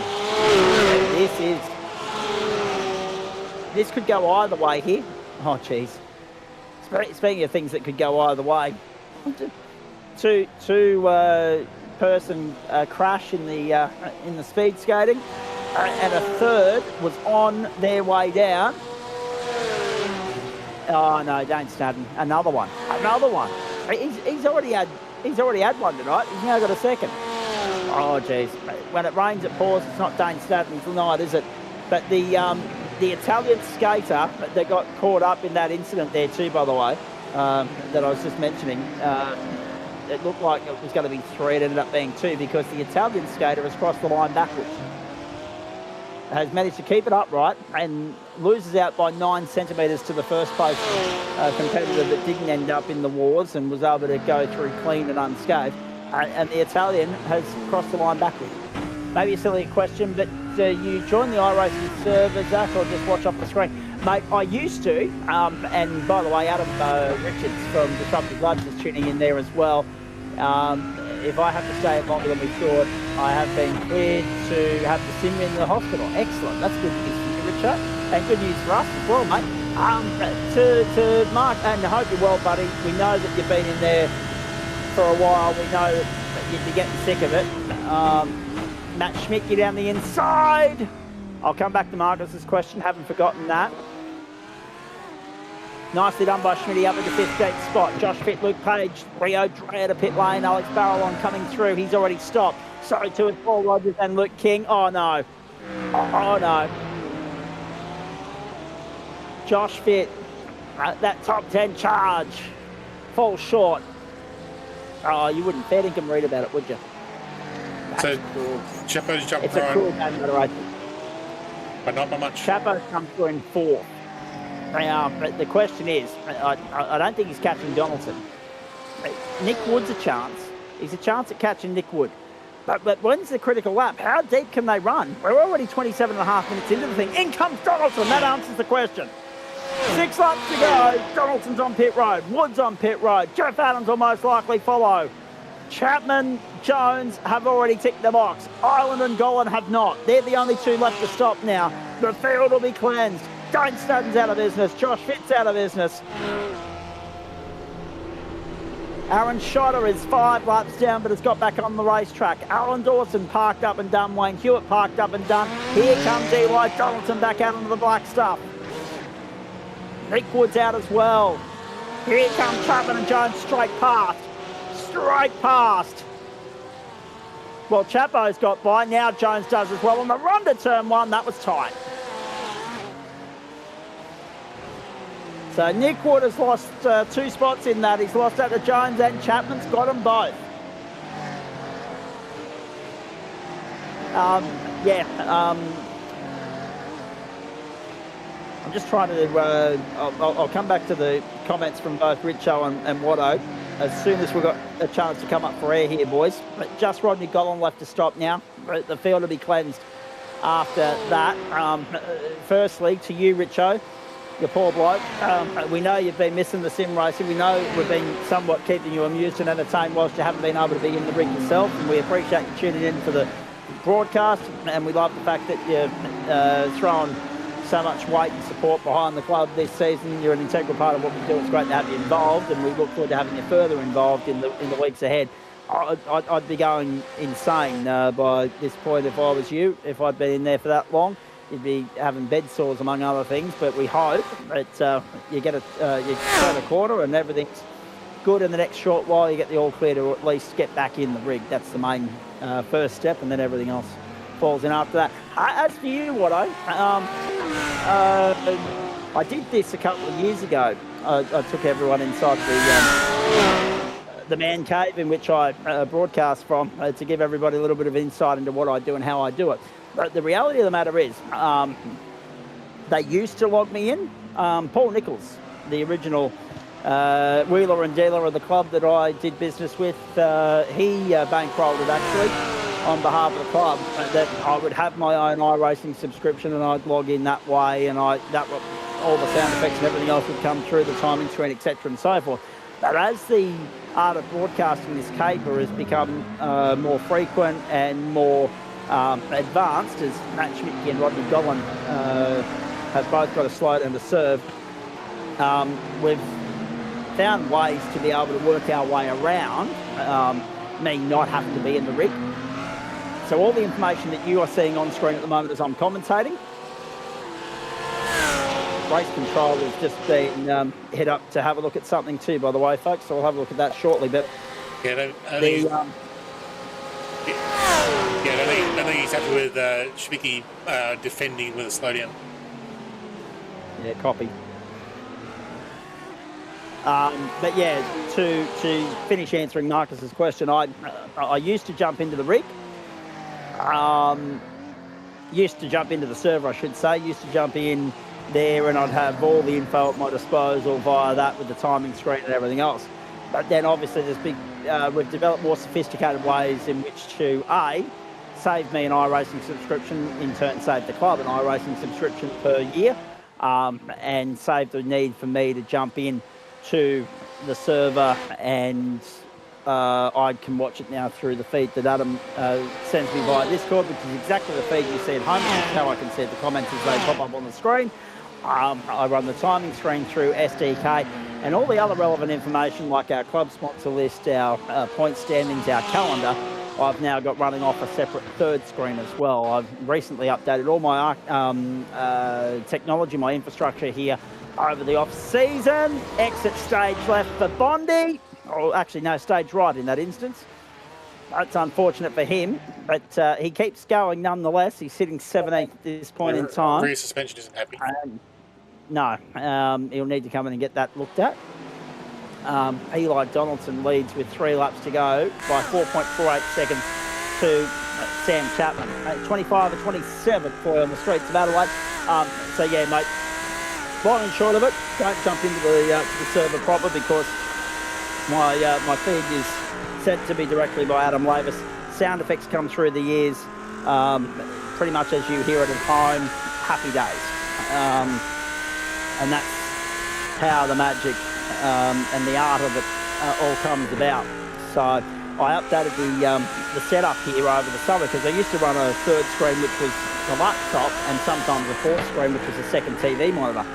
TV monitor's gone, 3 new monitors, new PC, all in, new infrastructure, new equipment, new technology for this season, and all so far so good. Touch wood. Just an internet upgrade to come to finish the job completely, and a long overdue one at that as well. 3 laps to go. So obviously, remember back in the days of, the spicy cough, scaredemic, and the fact that you weren't allowed to leave your postcode, right, without being sent into solitary confinement for a fortnight, as Chris Island goes down on the outside of Matt Schmidtke. Oh, that's argy-bargy, isn't it? Schmidtke goes through on Holmes 11. We, of course, commentating off screens and monitors is nothing new to a lot of broadcasters, but that was kind of my introduction to it, working in sim racing circles. And I've since done that for real world motorsport, called off-site. I did it for the WA Sporting Car Club a couple of years ago. 2 bites at the cherry there. So that whole calling from a home studio or from a remote studio is becoming more common, and I think what we do here is a big contributor to that, quite frankly. Schmidtke in trouble here. Down the inside goes Ireland. It's been a good fight back from Ireland. It's not done yet. Schmidtke fourth on the inside and holds on somehow with 2 to go.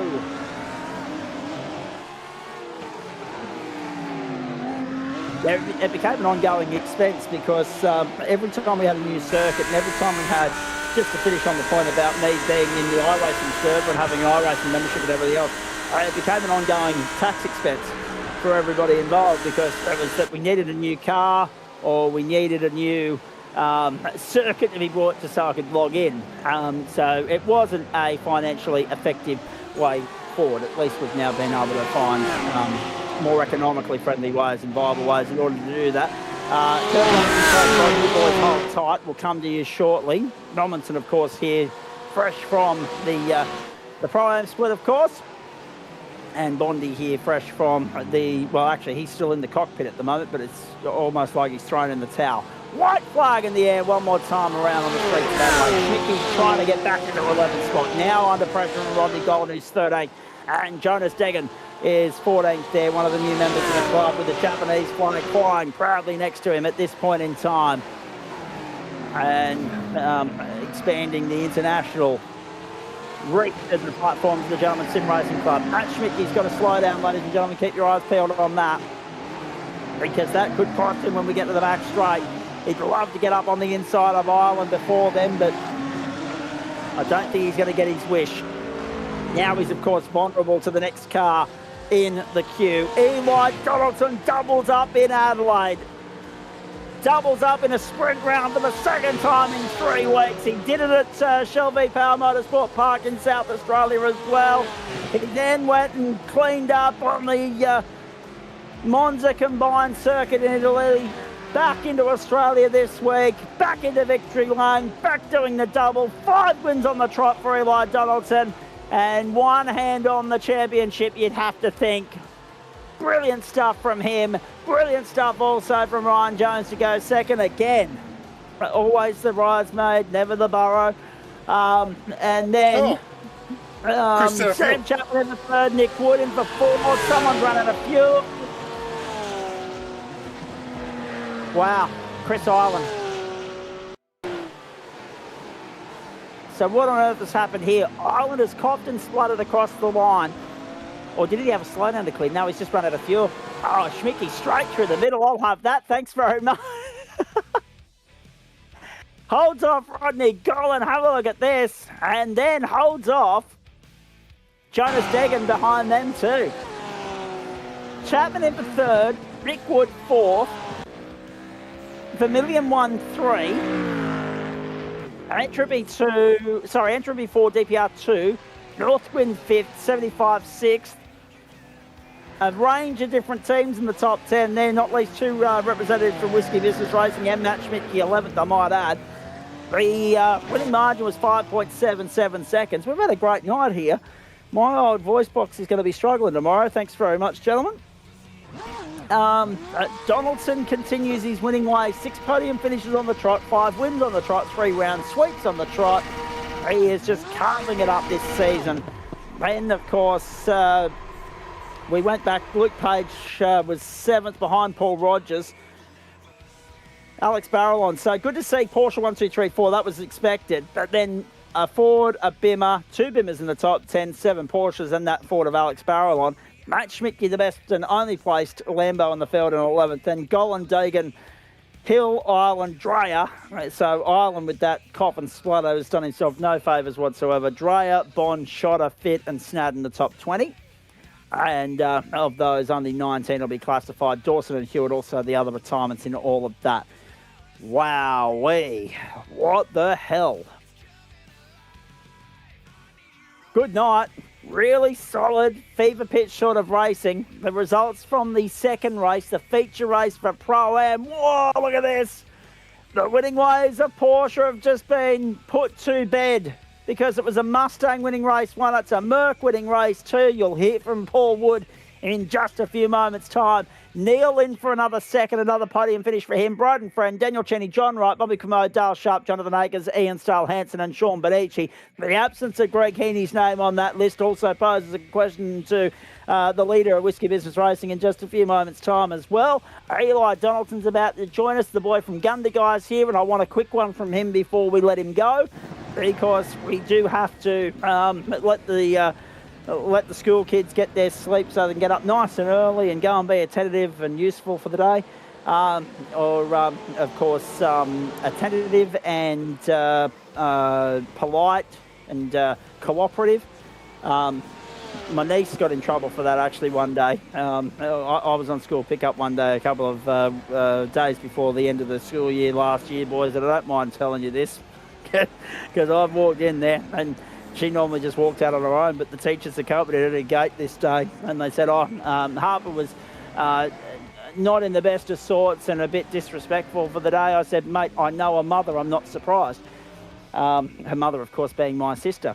So I was like, if you're expecting sympathy from me, you're not going to get it, mate. But feel free to have that conversation with her, because I'm just her uncle. I just do the pick up and the drop off, but I don't deal with any of the garbage in between.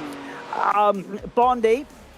What happened in that second race, please? What happened in the first race? Because you only finished down at 17, and you've got a pair of 17s tonight, and next to nothing to show for it in terms of positional gain and loss. You had some good pace, but you've gone and crashed it and broken some suspension, and it's just been a rough night. I should have just quit when I realised I chose the wrong car, right? I thought you would. Nah. I went for a stupid move on Jeff Adams and spun him, so I sat there and waited to somewhat redress it, and then that was pretty much race 1 over. And then race 2, I bumped the fence. Not sure what damage I actually had because I didn't have enough time to realise, but I saw a 2X and I'm like, stuff this, I'm coming in the pit. And because I was unscheduled, I never had fuel numbers in. And because I'm such a smart kid, I underfueled the car by an entire lap, so lap and a half. So I need to go do a bit of maths tomorrow. Well, don't ask me for any help there, mate. You know maths isn't my strong point. So bad luck. Thoughts on next week and the Enduro 90 minutes around Mount Panorama, please? Oh, that means I can actually go in the Mustang. Well, yeah, since I can use the Mustang, I'll be happy. But yeah, hopefully I get a team that's well this weekend and I can get a few laps in there. But we'll see what happens. All right, very nicely done. Anything else to add to that? Must have been nice to go and turn some laps on one of the newer circuits on the server. I think this is my first actual official or league race here, so yeah. Surely you've already done some laps around there though. Oh, I've done it heaps around here, and then I did a hosted race around here, but that was about it. Greg Heaney gave me some intel a few weeks ago to suggest that he knows Adelaide like the back of his hand already, so we'll hear from him in just a few moments with regards to that. And I think that was reflected by the result we saw from him in race 1. There's Bondi already on your screen avoiding an earlier incident in the race. What else is on your racing schedule this week, please? When else are you popping in to say good day? You'll get me on Wednesday and Thursday as well. So it's just Supercars Wednesday and then double header Friday. Oh, I mean Thursday. Okay. Taxis Wednesday, GT and Porsche Thursday. Very nice. All right, appreciate that, mate. I'll let you go. Goodbye. Well done again on the SFL result, and we'll catch up on Wednesday. Thank you. Just on the by, ladies and gentlemen, for the not so progressive and civilised state of Queensland, if you're watching the Winter Olympics, now's the time to think about switching over to the main channel to continue watching that. The cricket continues. England are 7 for 194 in the final over of their innings against Italy in what is a vitally important match in the T20 World Cup for England at least. Although Italy, I'd love to see them produce the upset of the tournament, if I'm being perfectly honest. And of course, the Aussies will play Sri Lanka at 12:30 a.m. Eastern Daylight Time. At this stage, ladies and gentlemen, due to the ongoing real-world commitments of our good mate Dan Yeaman, just the main course on Wednesday night will be live and free and exclusive to the platforms of the Gentlemen's Sim Racing Club from about 5 to 9 Eastern Daylight Time. That will be the supercars from Sebring. The legend cars, which also feature at the same venue. I think Adam and I at this stage are tripling up on Friday to bring you that, along with the Porsches from the same venue, and GT4, of course, which is coming up from the West Coast at Portland International Raceway on Thursday night. So keep your eyes peeled for Friday, and replay mode activated again on the platforms of the Gentlemen's Sim Racing Club. Just so no one starts asking us on Wednesday night where the bloody hell's the legends. Sometimes real world commitments do creep in and prevent us from being able to bring you everything live, as you already well know. Let's bring in at this point one P Wood, who on the Discord it says Paul Wood number 98 Chief Steward, but now it should say Paul Wood race winner. Very nicely done, Woodsy. Some good pace from you, and again, we were talking earlier about track position being king in Adelaide. We were talking about how impressive Breton's performance was in the Mustang in race 1. We knew that you had the invert for race 2. Good to see you go out and convert it, mate, on a night where it may be, for once this season, it was a rarity. It might have actually paid nicely to be driving anything but a Porsche. Possibly. They still look quite strong out there tonight, but yeah, once I knew I had pole, I thought I just need to get a little bit of a gap at the beginning of the race, and then just try and keep it straight, not into any walls, make no mistakes, and yeah, try and bring it home, which is what I did. So it was all in all a good race. Yeah, it's been a long time coming for a win, but it's good to get one, especially there. I knew out front such a hard track to overtake it, so I knew if I just kept a reasonable pace going, that sort of thing, no mistakes, it was a good chance. But I was watching some of those Porsches coming up behind me, and they did have pace, but luckily they kept fighting each other and slowing each other down. So the chips all fell my way tonight, so I'll take it. It helps, doesn't it? It really helps to have people behind you squabbling. We've said it so many times before. If you squabble too early, you lose your chance to then try and reel in the leader. But you mentioned something there, Woodsy, which I want to pick your brain about. Trying to keep it straight, trying to keep it, fast, consistent, keep it off the walls, etc. Just explain to our audience at home how tough that is to do on a circuit that you've only had access to for the better part of 2.5, 3 months, and on a circuit that is notoriously known for carnage, put simply because it's a concrete canyon.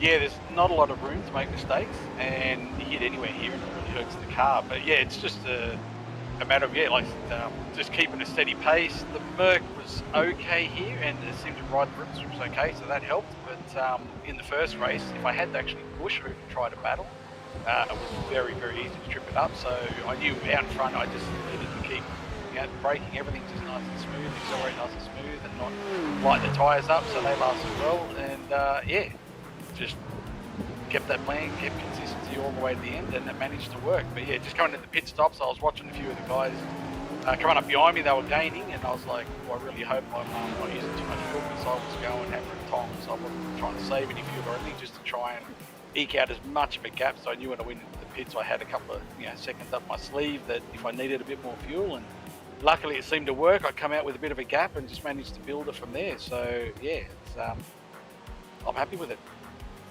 And so you should be, mate. Just a couple of things for the audience at home.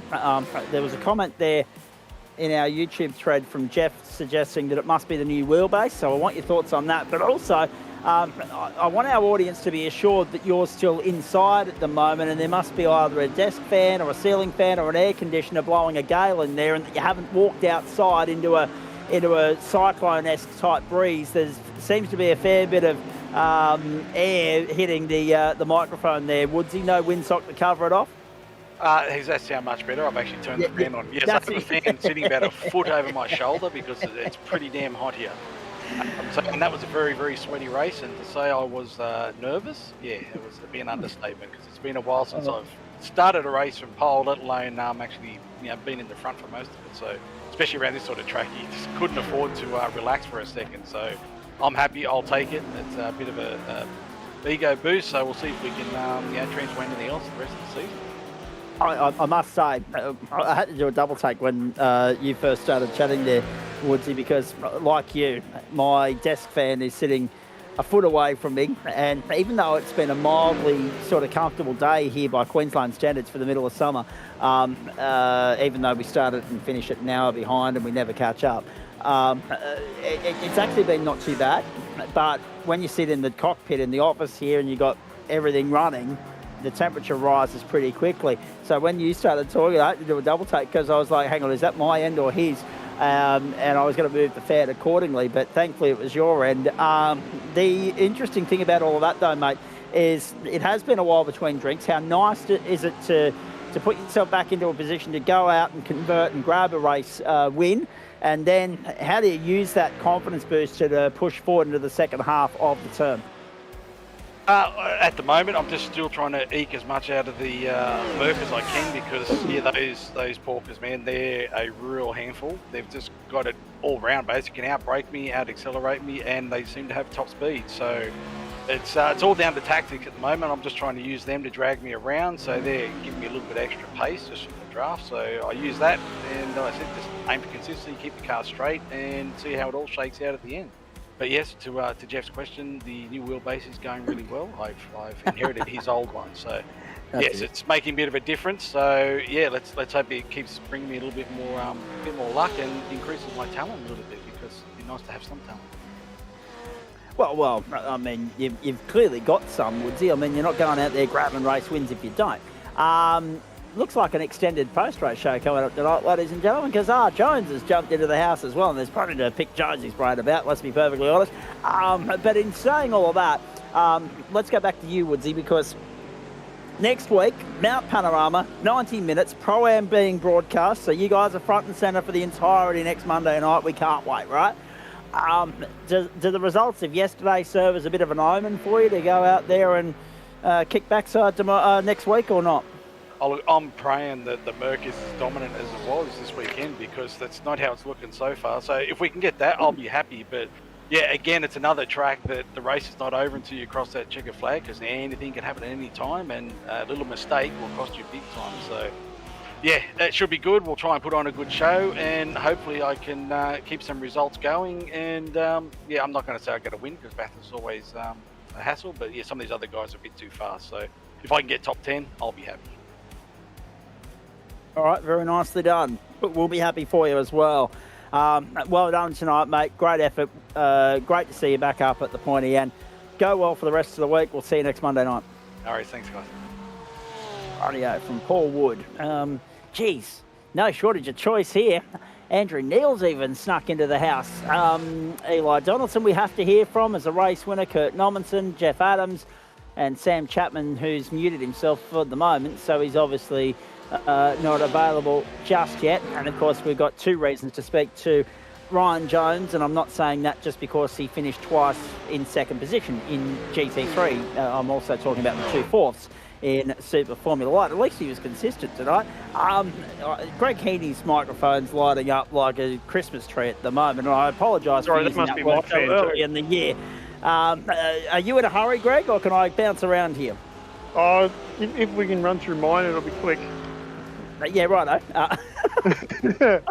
In that case, I'll make it quicker than normal. Yeah, I'll go with you, and then I'm going to go to Andrew Neal, your teammate as well. Interesting night for Whiskey Business, mate. Great results all over the place. I mean, top 10s there for Jeff and Luke in race 2 of the Pro. Both Lukes. Yeah, absolutely. Page. Well, actually, that's a good point. He hasn't updated his team name either. Actually, Jonesy, you need to hop to that for me too, please. The interesting thing, I think Adam's has actually done it for you, so don't worry. But Jeff, Luke, and Dane. Unfortunately, Dane didn't have the best run. Matt Schmidtke's ended up in 11th. Mixed bag of results, but all in all, a good night out for you guys. It looks as though the mileage you've done around here already is starting to pay off. Yeah, no doubt. Touching on mileage, I think I've clicked over now 772 laps of the track since it's been released.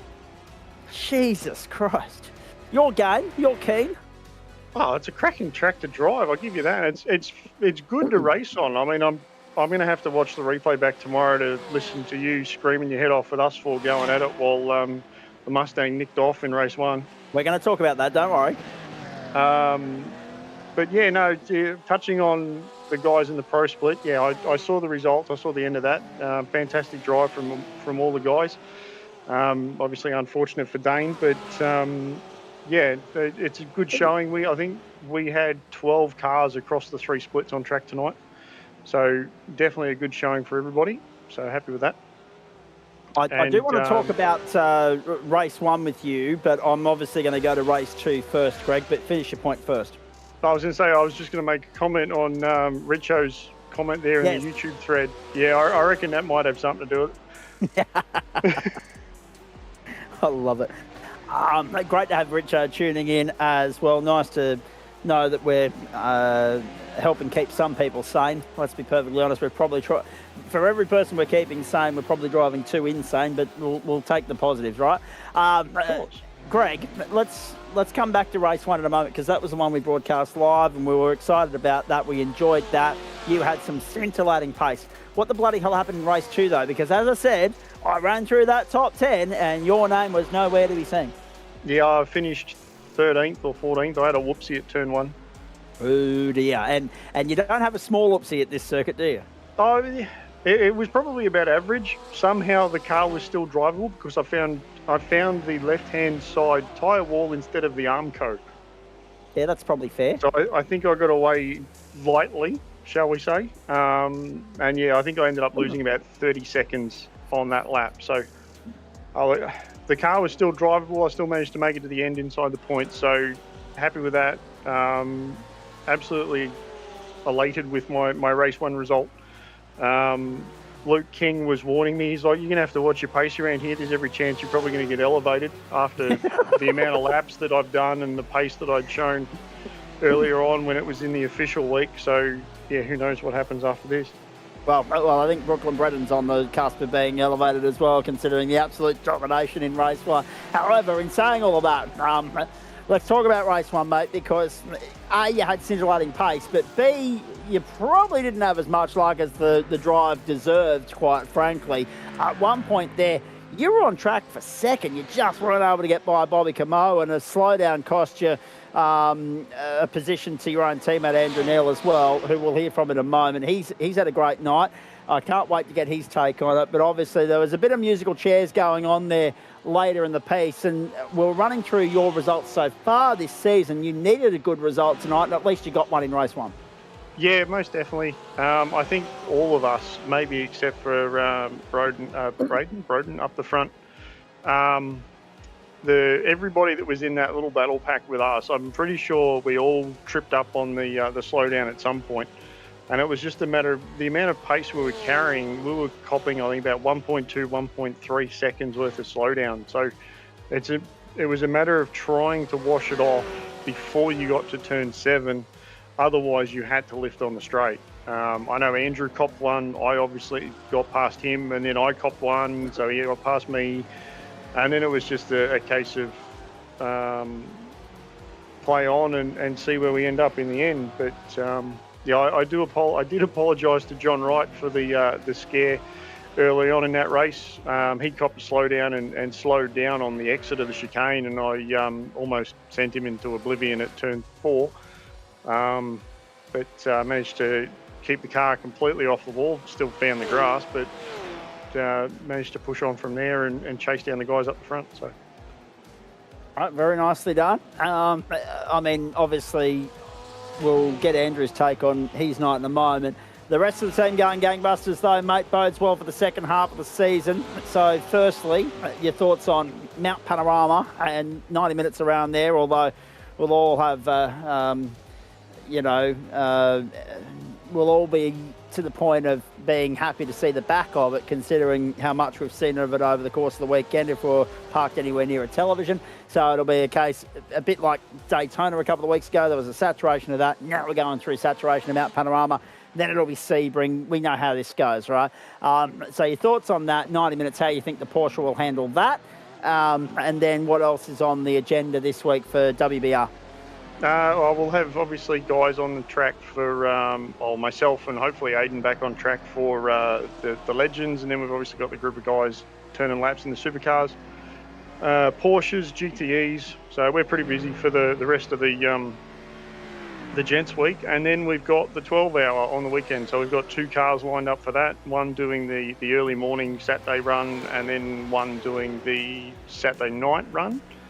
So we'll have plenty of practice, and I think both cars both teams are running the Porsche, so we'll certainly know how it goes around the track by the end of that, come Monday night. And then obviously you go back to focusing, well, if I can put it bluntly, purely on individual assignments and honours, because you won't have that co-driving aspect to contend with. What are your thoughts on that? Because obviously, when you're both invested, there's an element of it where the onus is on you, the responsibility is with you, but then there's also a part of that where you're sitting back on the fence and you're helpless. But then next Monday night, you're solely in charge for the whole 90 minutes, and it'll feel like a sprint compared to 12 hours, obviously.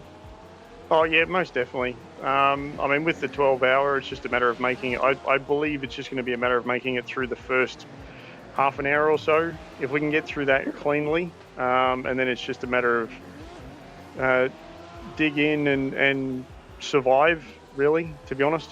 I mean, you look at the Bro class Porsche that got second outright overall. To be honest, yeah. I know in the washout of things, he probably didn't even have the right to be up there with the pace that they had, but, well, more so the class anyway, but the outright pace that thing had in the real world one, I mean, fully deserved to actually get it in the end, so they did well. But yeah, come on the Monday with everybody in here, providing that everybody that turns up for the race can make it to the end, I'll be happy with that. And yeah, I mean, the only one rule I have is don't kill your teammate. So we'll see how it comes out. Exactly. Although that being said, look, let's be perfectly honest. Yesterday, it was just an achievement to make it to the finish. Very, very expensive damage toll racked up there over the course of the weekend. In fact, there was some news come through earlier, just for the benefit of everybody at home. From, if you've been scrolling through your socials, you've probably seen this already, but the crew at the V8 Sleuth have reported that Ralph Aron has taken to social media to offer an update, give thanks and start a conversation in the wake of his terrifying Bathurst 12-hour crash. The Mercedes driver who was at the forefront of that incident that saw the race suspended for the better part of an hour has suffered a broken back. I don't know exactly how severe, because as per usual, you've got to click the link and follow and read the whole article in the comments. But yes, there are there's a fracture to the back there for him. Unfortunately, we're just lucky that it wasn't any worse than that. I guess that's probably, the quid pro quo of the real world versus the sim world. At least in the sim world, you're going to get the full 12 hours, and hopefully everybody's going to walk away unharmed in any way, shape or form. Greg, your one mistake at the start of that was saying I could be quicker than usual, but we stretched that out quite nicely, I thought. Go well, enjoy the rest of the week. No worries. Cheers, Zach. Catch you later. Very nicely done. Series teammate Andrew now. By gee, I enjoyed watching you blokes rock and roll at the top end of the field. That must have been nice fun to be a part of for one, mate, and then to go back out and back up the result in race 2 as well. A good night out for you. Mate, how good was that? It was just such good racing out there. Everyone. It would have been better if you could have done anything about the Mustang, though, Andrew. Mate, he just gapped me on the start when I had cold tyres. I was probably a little bit slower, and I just couldn't pick it back up. He was too fast, consistent, and yeah, there was just no catching him. And then the battle pack with Bobby and Greg and everyone, it was insane.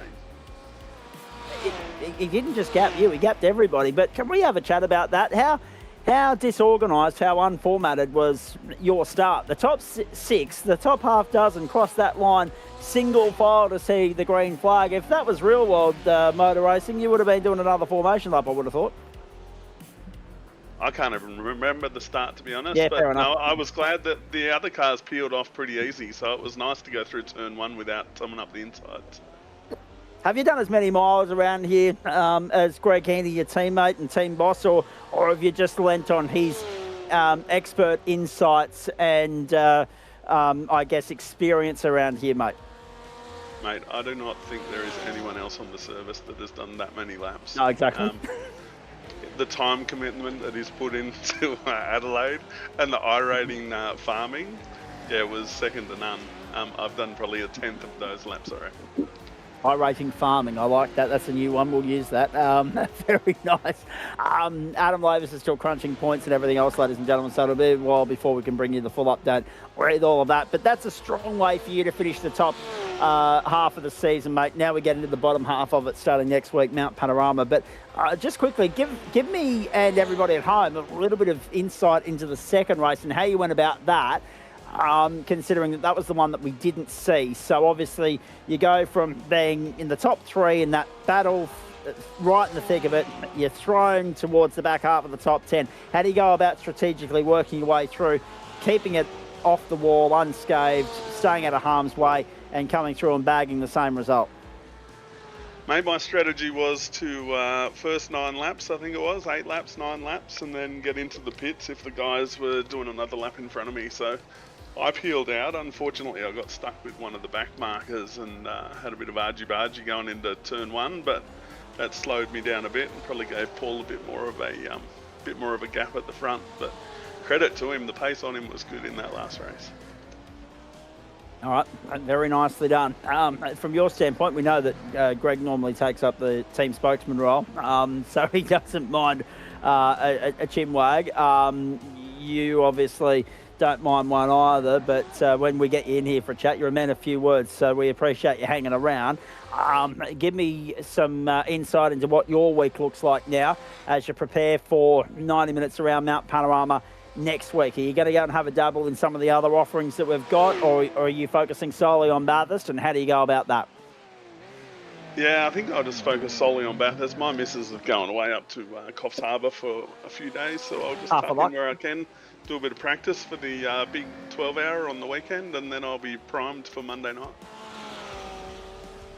Expert advice from me as someone that had to suffer through it during January. The only good thing coming to Coffs Harbour is the bloody bypass around it. Get all the cars off the road. That will speed traffic up, certainly. Oh, it'll be absolutely fantastic. I refuse to stop in or spend another $1 in Coffs Harbour until that bypass is complete. What an absolute SH1T show.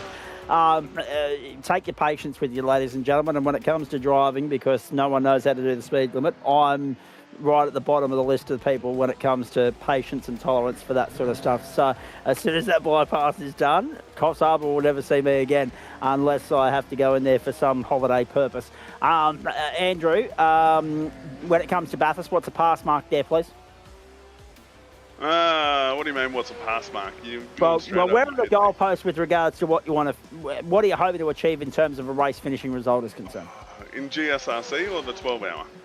Well, both, if you want to lend some insight into what the weekend looks like for you. Are you doing the morning shift or the night shift? No, we're doing the night shift. Oh, good boy. I don't know. I'd like to think top 10, but I guess it depends which split we get put in. I have a feeling for the GSRC, I was only 0.01% off going up to pro split last week, so I would say that I'll be up there again. So no doubt I'll be in the back quarter of the runners. Oh, no, give yourself a little bit more credit. I mean, we wouldn't put you up there for the sake of running around with the minors, and attrition plays a key as well, so it plays a part. So you may well be able to slice and dice your way up through the field. It is Bathurst, mate. The unpredictable always happens, whether it's a sim world or a real world. Thanks for stopping on by, mate. Anyone you want to thank on your way up? Nah, well, thanks to the team, thanks to Greg for having us, and obviously Project X as well for the sponsorship, and all the guys at GSRC, and you, Zach, for looking after the stream, and yeah, excellent work. Well, mate, looking after the commentary. I was going to say, I don't look after the stream, mate. That is wholly and solely Adam Lavis's responsibility, and I don't want to touch it with the barge pole. So, credit to Mav for the stream. Absolutely. Good on you, mate. Go and have an enjoyable rest of your Monday night. We'll catch up. Good one, thank you. I've given this bloke a bit of time to catch his breath because he had to work hard in that second race. But the reward waiting at the end of that was his 5th straight win in Waste Options GT3 Pro. I'm, of course, talking about Eli Donaldson. Vermilion on a charge at the moment, mate. And I made mention of it at the end of the broadcast there. It feels as though you've already got one hand on that title. It's been a magnificent 4 weeks to overturn that poor result in round 1. And at the moment, even with that being probably one of your 2 burnt drop rounds, you've also got a full 60-minute round in terms of points advantage up your sleeve on the competition. Dominant effort tonight. Well done. Thank you very much. Don't jinx it yet. We've still got 5 rounds to go, or 4 rounds to go. We've got 2 enduros to go and 2 normal rounds. So still anything can happen. I saw in Daytona that I showed up when I was competitive, but I got unlucky. So we'll just keep going race by race. We're on a good string of runs at the moment, so we will keep that up if we can. You mentioned that run home for everybody at home. That is Mount Panorama next week. Then the Grand Prix circuit at the Nürburgring in week 7. Misano World Circuit Marco Simoncelli week 8, so we're off to Italy. And then we go back to Germany to the Sachsenring. So Germany, Italy, Germany, European flavour to 7, 8 and 9. The sprint round will be at the Nürburgring and at the Sachsenring.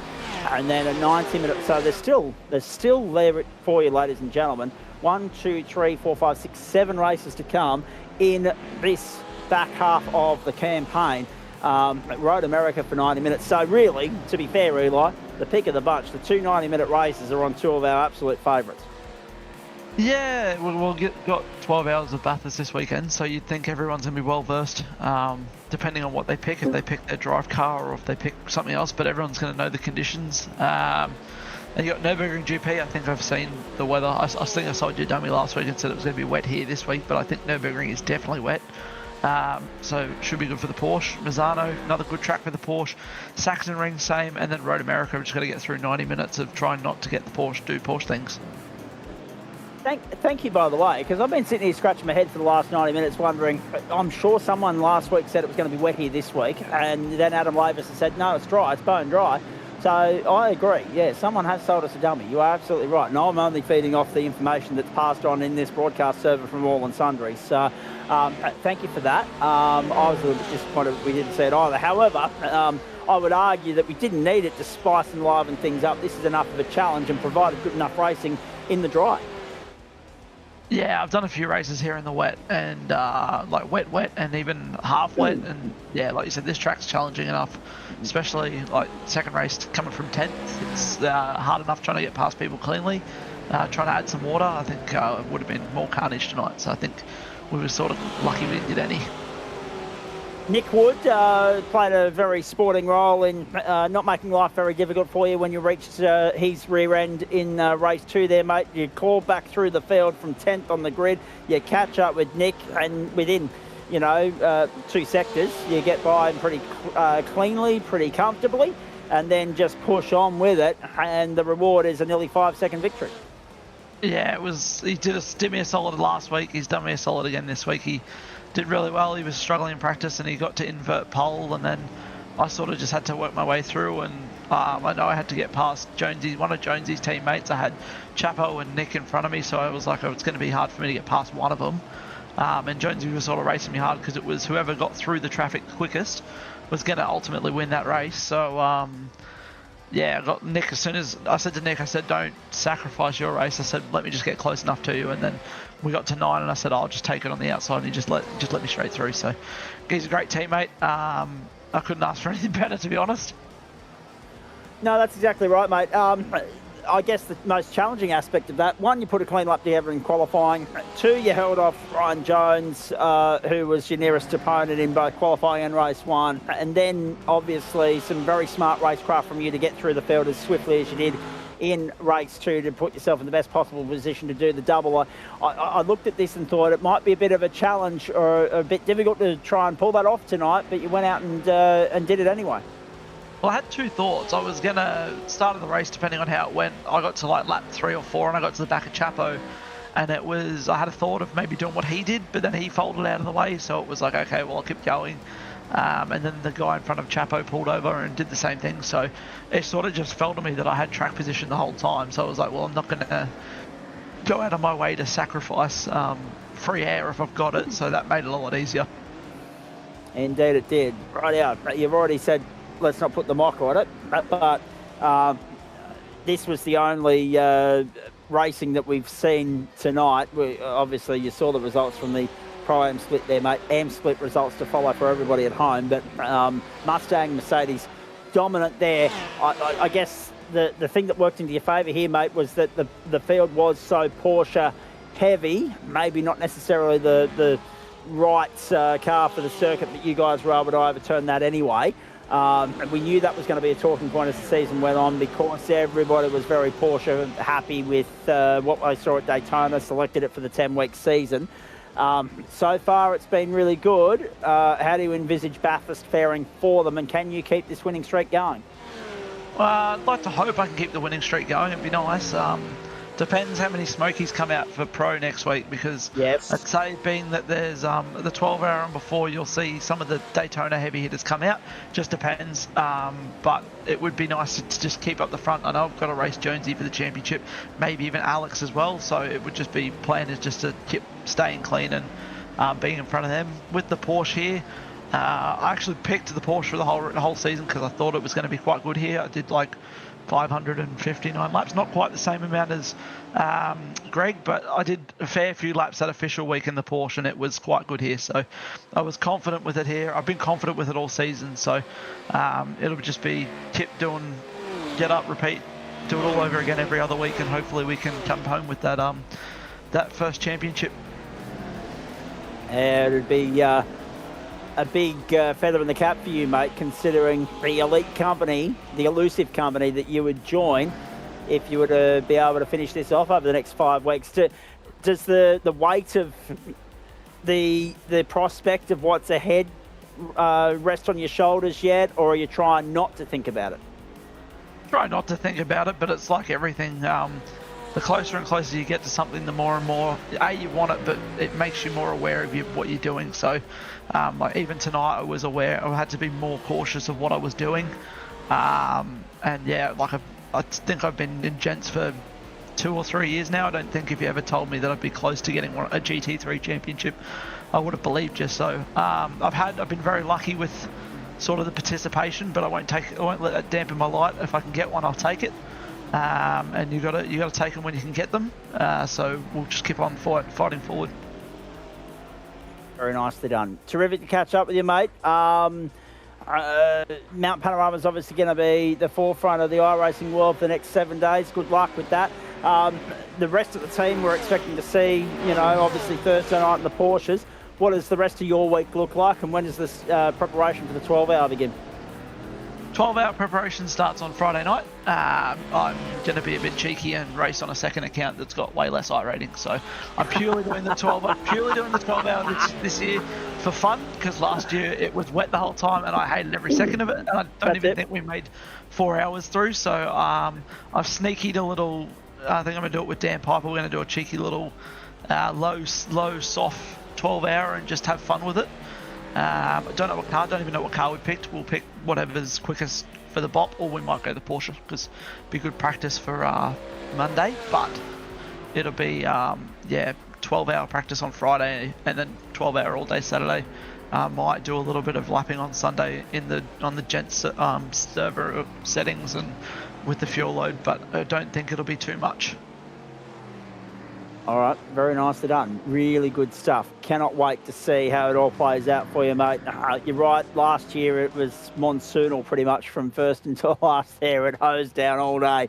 And it took everybody a while to dry off from that. And also it took them a while to warm up to the Tempest weather system again for a while after that as well. I think everyone had the rain was still a novelty at that point. The Tempest weather system was still a novelty by that point, and I think everybody was sick of it after that weekend, but they eventually embraced it once more.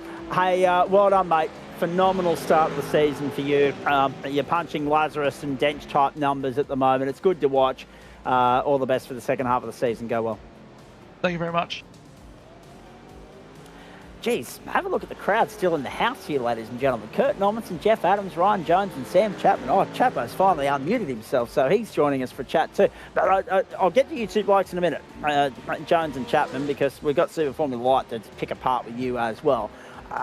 Jeff Adams, in the meanwhile, good evening to you. Your thoughts on all of that? Looked like a bit of fun out there under pressure. We've already heard Bondi say that there was a bit of a skirmish with him. But from your standpoint, how'd you find the rest of the night? Yeah, it wasn't too bad. The first race was a bit on lap one there. Bondi spun me. There's he got a little cheeky and stuck the nose up there and rotated me.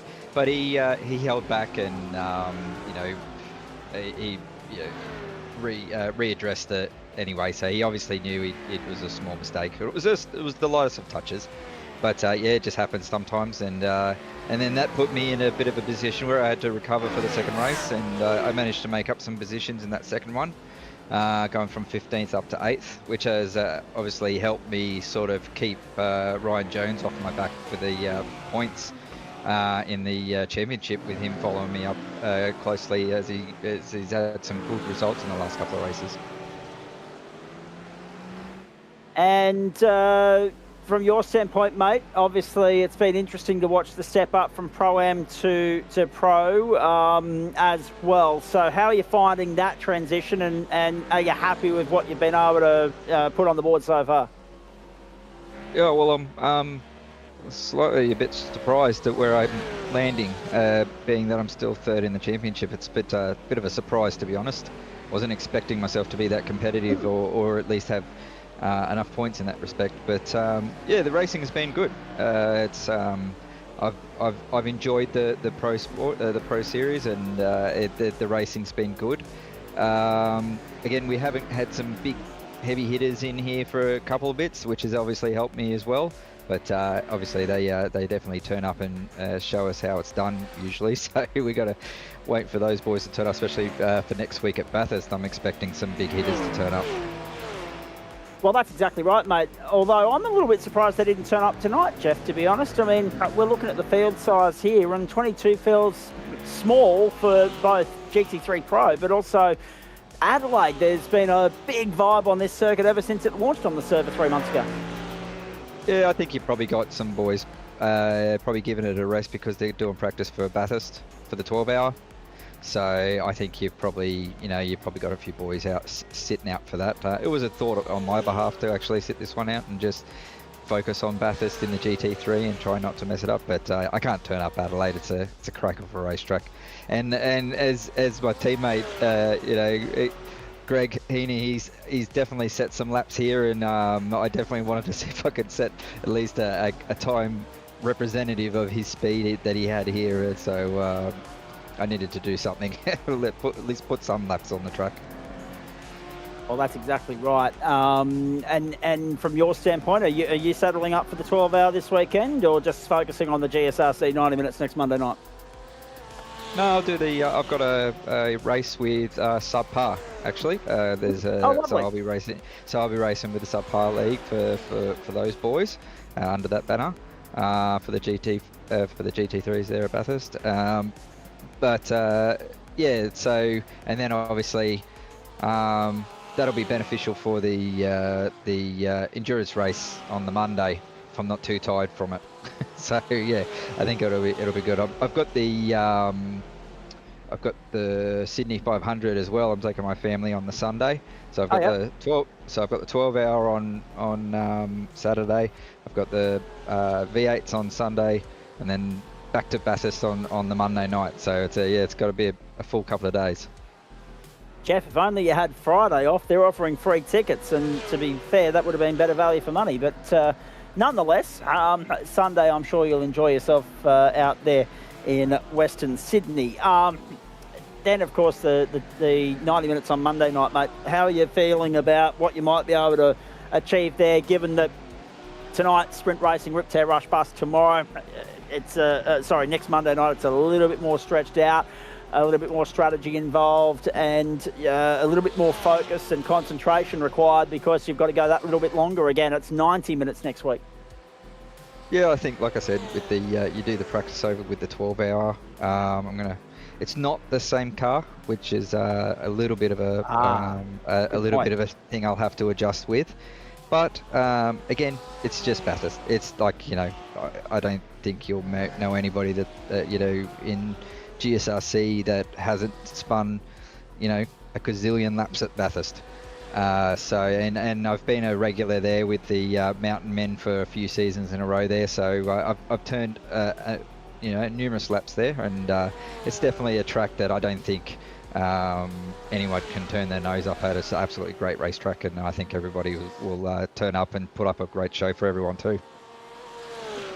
Excellent. Very nicely done. Now, in amongst everything else that you were saying there, busy weekend, but I want to know one more important thing here from an OHS standpoint. Jeff, when do you find time to sleep in amongst all of that busyness? Yeah, it's also I've got to make sure I don't upset the apple cart with the missus as well, with how much time I spend on the rig and how much motorsport's in my life. So got to be, and we've got Formula One coming up as well. Exactly. So, exactly. that'll be on the TV at 3 o'clock in the morning. So she's good. She's very supportive. I've got a great family, and it's.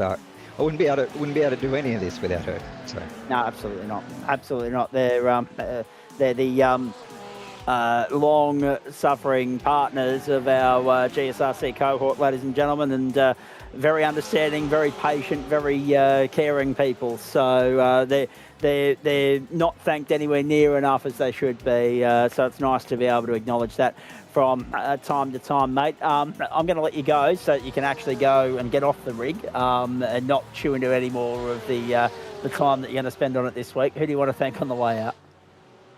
Oh, just Whiskey Business. Yeah, thanks, boys. Thanks for again. I'm enjoying the season. Thanks to you guys for putting on the stream. Thanks, Adam, for running it around in the background. Thanks for the commentating, and see everybody next week. We will see you next week indeed, mate. Have a great night. Have a great week. Enjoy it. You too. Bye-bye. Kurt Normanson, normally someone we hear from very first up in the post-race show, but you've hung around. We know you don't mind being a bit of a night owl and sitting and having a chat with us. Talk us through your race, please, mate. Obviously, we've seen bits and pieces of you throughout the course of the night. We're focusing on the pro split for race 2. Talk us through Adelaide, the challenge that was, and how you fared. Yeah, it wasn't too bad. I think I finished 13th both races, so consistency. But yeah, the Aston was a bit of a handful around here. It doesn't like to turn in very nicely all the time, and it does not like the turn to curve. So it was definitely a bit of a handful, and I had to keep my eyes focused and couldn't really let it get away. But no, it was good fun, and I had a good bit of racing with Sharpie and a couple of the other boys. Indeed. I was going to say, we saw a couple of shots of you on screen. We saw Dale Sharp as well. Again, a very heavy Porsche split, much like Pro. Yeah, a lot of Porsches out there, and I was finding that the Aston was a little bit quicker through, I think it was the staircase section. I was able to I think most cars around me, I was a little bit quicker through there. than most of them in the staircase, and just under brakes I was able to get the Aston to pull up really, really nicely. So it definitely had its advantages around here. It was just, yeah, I need to get the pace up a bit more to be a bit more competitive with those boys up the front.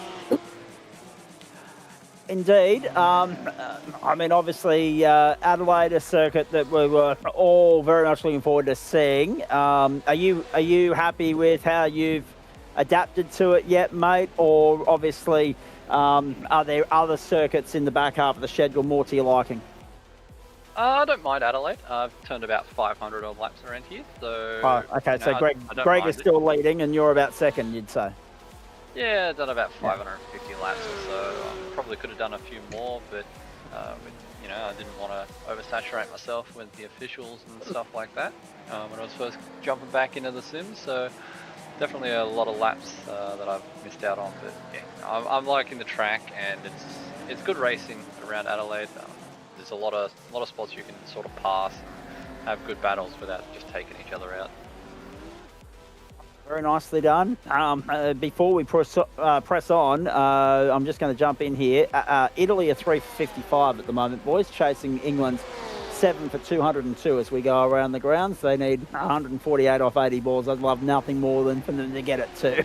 Because anytime the Poms get done by an underdog, like when the Netherlands beat them a couple of times there, I'm all for it. Hey, Kurt, talk to me about what the rest of the week looks like, mate, because obviously GT3 done. Everyone's eyeing off this weekend of the 12-hour. Have you got to drive in one of those servers? And if not, when does the preparation start for next Monday night for the 90 minutes around there? And how are you looking forward to that? Yeah, I got... I'll still be back Wednesday night, Thursday night to do the Supercars and the Porsche Cup, but yep. I got to drive the RAR boys, so we'll be running around 12 hours, I think, in the Aston at this point, is the current conversation, but no confirmation on that one yet. But yeah, so a lot of prep will probably be Thursday night onwards, but I'll do more laps in between practicing for the Supercars and the Porsche Cup. Excellent, very good stuff. Hey, looking forward to catching up with you later in the week, mate. I know we'll be here for the Supercars on Wednesday night from Sebring, Porsches as well. Actually, how do you find that? The fact that we've got Wednesday night, Thursday night, prime time, same circuit this week, right? And then obviously both cars are, you know, different in the way they operate and function. So how do you go about, obviously you'll know the circuit and you'll know it well, but how do you go about organising yourself to drive those two very different cars? I should be fine with the supercar. I've got a pretty good feeling of supercar around Sebring. It'll just mainly be adjusting to the Porsche Cup after, because it's not going to like bumps through those corners as we've seen the bit of the pogo action. So we'll see how it handles those bumps around Sebring with that airstrip for the front straight. Yes, we love a trip to Sebring, unless our name is Nick Fodiatis. So really looking forward to it. Good on you, Kurt. Thanks for hanging around, mate. Do appreciate it. We'll push on because we're pushing 11 o'clock Eastern Daylight Time, and we've still got Jonesy and Chavo to hear from. Appreciate it, mate. Go well. All right, thanks, Zach. M-split results still to come as well for you, ladies and gentlemen. Possibly a championship update too. Massive Monday night here on the platforms of the Gentleman Sim Racing Club. Not going to be any less massive next Monday night because we've got 90 minutes worth of GT3 racing featuring the Prime Split, from which Kurt will feature prominently in, from Mount Panorama as well. We're looking forward to that. Jonesy, to you first. Obviously, very nice to see you out there in Super Formula Light doing your thing. Quite achiever sort of night there. But still, unfortunately, that win is still on the bucket list of things to try and achieve and tick off. In both series at the moment, mate, but a solid haul of points nonetheless tonight, and pushing forward into the second half of the season with a whole lot of confidence and momentum, I'm sure.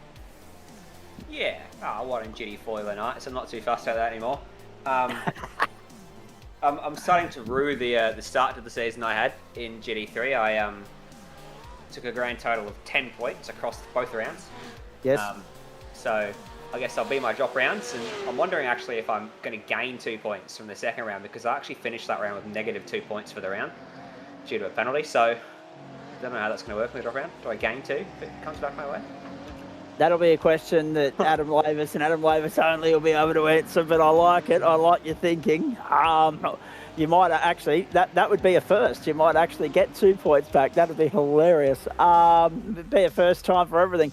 Hey, you're right about GT4. Well done on that. Obviously, we didn't get a chance to talk to you because it was a delayed broadcast, but not before time, let's be perfectly honest.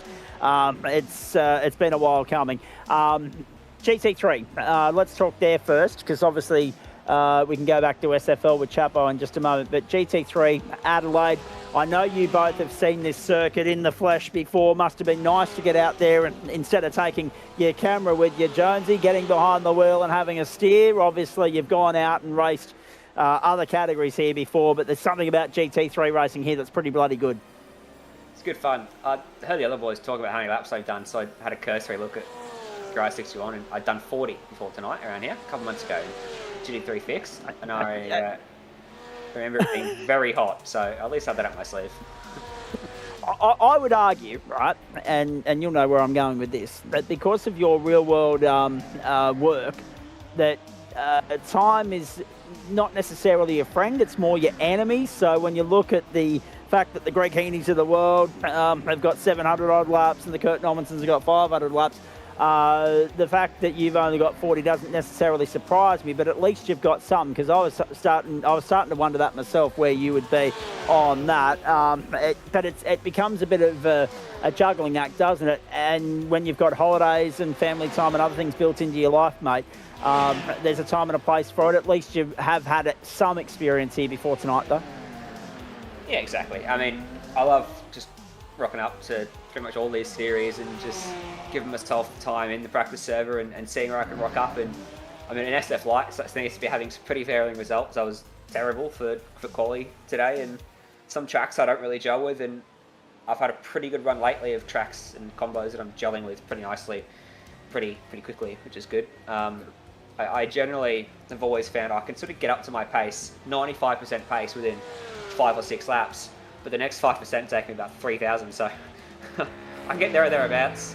I think next week I'm going to struggle because I'm not doing the 12-hour. I'll rock up after SF Lights and do probably 20 minutes of practice and come up against blokes who've done an entire 12 hours worth of practice and racing, so I'll probably be down the order a bit next week, but that's right, I'll have some fun and maybe spend a race not trying to chase down Eli because he's bloody fast. I can't get to him. Is work taking you to a racetrack in Western Sydney this weekend? Is that why you're not lining up in the 12-hour? Yeah, cool. I should probably go do some work at some point this season. Yeah. I thought that might be the case. Yeah, not before time either. It's been a longer than usual off season for you, but no, very nice. Obviously, the other question I have for you, right? Because obviously you've gone to various different vantage points around this circuit. You've been there. You've seen it in the flesh. How do you use that to your advantage with just knowing your peripherals, knowing your bearings when you jump behind the wheel and get into the sim rig, mate? Or does it have no effect whatsoever? I remember it. Can we queue up a replay at the end of lap 2? Because I think that was worth a look at. There was 4 of us almost having a massive accident. Yes. Caught it.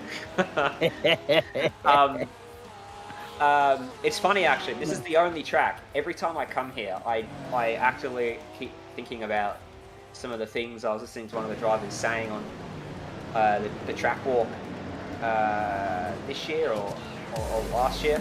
This is lap 1. Yeah. We'll just keep rolling with this. We'll keep our eyes on you firmly. So this place I do think about it. Like up here, there's a few things that I always keep in mind, but for the most part, I mean, yeah, they're pretty similar, but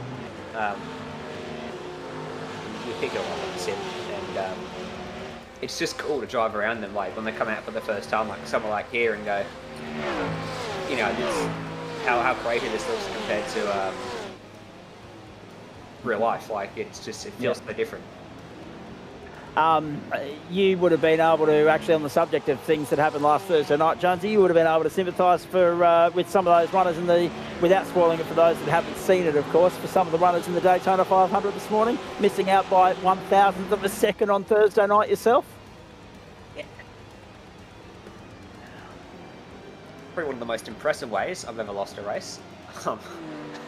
Even in all my NASCAR days, I don't think I ever lost a race like that. Yeah, it was alright. It was good fun. And went across the line straight, but ended up in the wall very soon after. So I mean, if you're going to crash it, do it at the end. Do it the right way. But no, that was incredible. We'd never seen anything as thrilling as that 3 wide at the line in the Porsches. But that series has been electric so far this season. GT3's also been very good as well. You've already highlighted that you're not necessarily confident about next Monday night. Obviously, real-world involvement is going to compromise your setup for Super Formula Light as well, mate. 2/4, it's not earth-shattering, but it's not the end of the world either. It's a good haul of points. It keeps you somewhat in contention there. How do you feel about Miami next week there? And then obviously give me a little bit of an overview of what you made of Laguna Seca, because to keep your nose clean tonight was just an achievement in itself, as Chapo knows well. Yeah, just have a look at this sort of barrel here first. Here it is. Let's have a look at this. Just for the benefit of everybody at home, have a look at this. I'm very glad Eli is a very heads-up driver, because I was not stopping that car without barreling in the side of him. Oh, it's opportunistic already. I'm proud of that. We just thought you were overcommitted, because you have to be in the early stages of an invert race, especially on a circuit like that, where overtaking opportunities are at a premium, Jonesy. So we thought nothing of it. We just thought you were being a little bit ambitious in the early stages there, and successfully so, unlike the garbage that happened behind you. Did you wonder why you had so much breathing space half a lap later? I wasn't looking, I was just trying to... Yeah, correct. Trying to hang on to that tow rope on the back of Eli's car. I'm glad it worked, because I had a couple of shockers earlier in the season trying to drive up the inside. I ended up in pit exit and on the grass flying through the air at one point. Oh dear. I still don't think that was my fault, but I got penalised for it. You did. You did. Yeah, that's fair. Take me back to Laguna Seca though, mate. Running out of time here. Take me back to Laguna. Give us your thoughts on SFL and 2/4. Don't like it. Would happily never do that combo again. Oh, okay. Oh, jeez. Oh, jeez. Nick Fodiata Sebring vibes coming through from Ryan Jones and Laguna Seca. Wow, that was brutal. Although that being said, as you know, and as everybody else knows, sometimes you've got to deal with people and tracks and configurations and formats and whatever else that you don't like. But at least you're able to make the best of a bad situation, mate. You're able to get 2/4. At least it's not a drop round. Yeah, you're right. I don't think I'm in championship contention there anyway, because I think Watson's 4,000 points ahead. Although I think he's got another race week ban, so I think he's in trouble in another league now, so another series. So between that and Porsche this week, I might pull some points back in a couple of championships, which is good. This is true. This is true. Again, look at the positives, not the negatives. Hey, last one for you. What else does the racing week look like, and when? Because obviously work commitments will kick in at some point and you'll have to travel. So what does that mean? Will we see you on the grid on Thursday night, or will you already be trackside? Be in Sydney. So that's a good point. I'm not going to gain any points back on Thursday. That's exactly what I thought. That's why I asked the question. I was like, hang on, does this bloke know his diary or not? No, very nicely done. But we'll see you Wednesday night for the Supercars? Maybe, I see how I feel. It always becomes a pretty late night.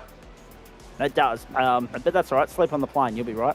Or do what Jeff does and just sleep when you're dead. I don't know. Very nicely done. Well done on that. And a strong result here in GT3, mate. I think when we have a look at the results there, I mean, that's a solid haul of points for you. Let's have a look at it. It's your 4th podium finish on a trot. So we're talking about Eli winning 4 on the trot. You've gone 2nd, 3rd, 2nd. So it's a really solid haul of points there. What do you hope to achieve? Obviously, you know, worst case scenario, you're going to go in with limited practice and intel for Bathurst next week. But what are you hoping to achieve out of this season now, knowing that you're in 4th place, knowing that there's some big rounds to come and there's still ground to reel in the guys ahead of you? Maybe not Eli necessarily, but certainly Alex and Jeff. Yeah, well, I'll just keep rocking up week by week and see what happens, I guess. I haven't really got any expectations or plans. I don't even know what's coming up after Bathurst, so yeah. Come on, Jonesy, we had the calendar on the screen there a minute ago. I wasn't looking. clearly. Nürburgring, Marco Simoncelli, Mazzano, Sachsenring and Road America, mate. Sprint rounds in Germany for both, actually, both Nürburgring and Sachsenring. Oh, I think I might try and teleport away for the 90-minute races. Don't think I've ever laid eyes on the Sachsenring, so that'll be interesting. Road America. Well, why would you? It's a MotoGP circuit normally, so. Not a huge fan. Not a huge fan of any of those tracks, really, apart from Mount Panorama, which I'm probably going to be terrible at, so we'll see how we go. All right. Hey, solid start of the season, mate. Good to see you in the mix of it. Go well. I know it's a busy week for you, but nice of you to hang out with us late on a Monday night, have a chat. Shame that you both missed the Real World and Sim World 12-hour. Hopefully the calendar aligns better for you next year. And we'll see you Wednesday night. Maybe. Yeah. All right, there he is, Ryan Jones. Great work from the DPR stable tonight. Chapo, let's put a full stop on an exclamation mark on the night that was. Magnificent racing. Unfortunately, you found yourself getting whacked across the knuckles for an incident up towards the corkscrew in SFL, but it only cost you one spot. Such was the carnage that happened in and around you. You only lost one spot. Yeah, that was it was good racing around there. It was I was really quick into the corkscrew except for that lap. So yeah, I think I just dipped a tiny bit of tyre into the dirt and got a wobble on, and there just was not enough capacity to save it. So unfortunate for Chris Henn there, but we both got away without any damage just because of the way we hit each other. So that was fortunate at least, but you know, and he got the spot back as a result of my penalty, so that was the gift back. So it worked out well in the end, and yeah, it's disappointing, but he was defending pretty well, and the segments of the track that he was quicker on, meant that I couldn't get past, even though I was quicker on other segments. So yeah, not the greatest result in SFL, but you know, we'll take it. Moved up a little bit in the first race, and yeah, we're still able to stay in the top 10 for the second, so can't complain too much. No, can't complain too much at all. In saying that, though, nice to get Laguna Seca out of the road. Another sprint round. We always knew that was going to be a challenging sort of full-on affair. It ended up being exactly that. Then we went to Adelaide very quickly, and again, the strategic masterclass from you. You weaved your way through the field, went with the early stop, and it paid dividends. We were wondering if you were going to get balked on your way back through as you caught some of the slower traffic. You did for a brief period, but not enough to have an impact, mate. Yeah, no, it was good. I was sort of building pace throughout the night. I'm hearing all these big numbers of laps everyone's done around Adelaide in these cars. I'd done 5. Because my practice started after SFL, so I'm very happy with how that went, all things considered. A bit of home ground advantage, I'm sure, along with Jonesy. But yeah, no, strategy worked really well. It's just a pity I decided to drift into turn 1 and chuck it into the wall in the penultimate lap and give him the spot, because we were sitting relatively comfortable there. I'm not sure if you saw it, but it was bit of a brown pants moment, but yeah, no, it was good out there. And how fast was Eli? Extremely. GC's in untouchable sort of form at the moment. It's nice to see that Vermilion are, you know, by way of Eli's dominance, mate, racking up the sort of numbers that Orbit Drop there would be proud of, that Denchi, that Corey Lazarus are capable of. Yeah, absolutely. No, it's been a big step up from him, and coming in with the consistency, which is really good to see. So no, he's doing a really good job. I mean, the Porsche felt amazing around here too. You know, I wasn't convinced I was going to be able to pick it up that easily, but it was a really nice car to drive, and was able to pick up pace except for sort of turns 1, 2, hence why I decided to chuck it into the wall, because I could see Eli was smashing me on that sector. Everything else was pretty good, but he was smashing me on that sector, so I kept trying to make it a little bit quicker. Yeah, he's doing an unbelievable job, so it'll be good. Hopefully we can get a back-to-back Vermilion victories in the Pro. All right, very nicely done. Mount Panorama, the next stop in this series. And I guess we've also got to pick your brain about what you're looking forward to or not looking forward to with regards to the Miami International Autodrome.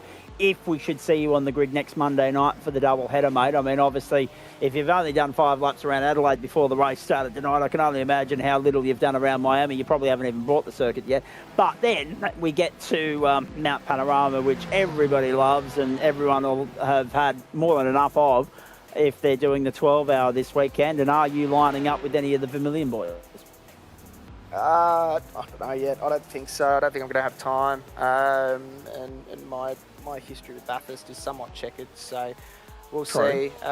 Miami, I think I purchased the track. I think I tried to do a couple of laps at one point and couldn't work out which direction it went and gave up. So we'll have to try and work out a few laps there because I certainly don't have a home ground advantage on that track. So yeah, we'll have to work that out. It's you know, once droppies come into it, it'll be relatively tight up the top of SFLs, and you know, we'll hopefully be able to stay in it. And you know, especially if Marcus Watson sticks to his word and decides not to rock up for these individual rounds. So fingers crossed on that front. And then obviously, I must ask, what else is on the racing schedule for this week? Where else will you pop up and have a run, mate? I mean, a lot of eyes obviously on the 12-hour. You've already noted your checkered history with the circuit, which is, you know, well and truly documented and known. But what else is on the S. Chapman racing agenda for this week? This week, I mean, this is probably a pretty big one because the NASCAR series are kicking off this week around Daytona for Trucks and Xfinity on Tuesdays and Thursdays. So give that a crack and try not to end up in the big one. And yeah, then we'll just keep ticking along with the Legends, and which that season's obviously going well at this point. So hopefully we can continue along there, but and continue learning and trying to find a little bit of pace in the supercars. It's still yet to come, but it also probably needs a few more laps than it's been given. So we'll keep ticking along and getting comfortable there and see where we get to. Yeah, we will, and we'll see at some point this term whether Chapo can add to that impressive list that he's got there. 2 by Australian Open World National victories, plus intro to Formula, 1 by production cars, and also an S Series champion too. Very well versed, but without some success. He's still got to tick off the box in GT3 and Formula V and other things there in the not too distant future. But we look forward to hopefully seeing you around the traps of the GSRC long enough for those to eventuate, mate. Home turf, you mentioned that. We know it's important to you guys when you get to the bend. Obviously, Ryan's obviously not a South Australian local, but he's been there enough times to know the circuit. What do you think of the transition from real world to virtual world, and what little pointers did you use with regards to your familiarity of the circuit as a spectator to your advantage tonight? Well, the main straight going into the hairpin is actually next to a road that I drive daily, so it is close to my heart, this one.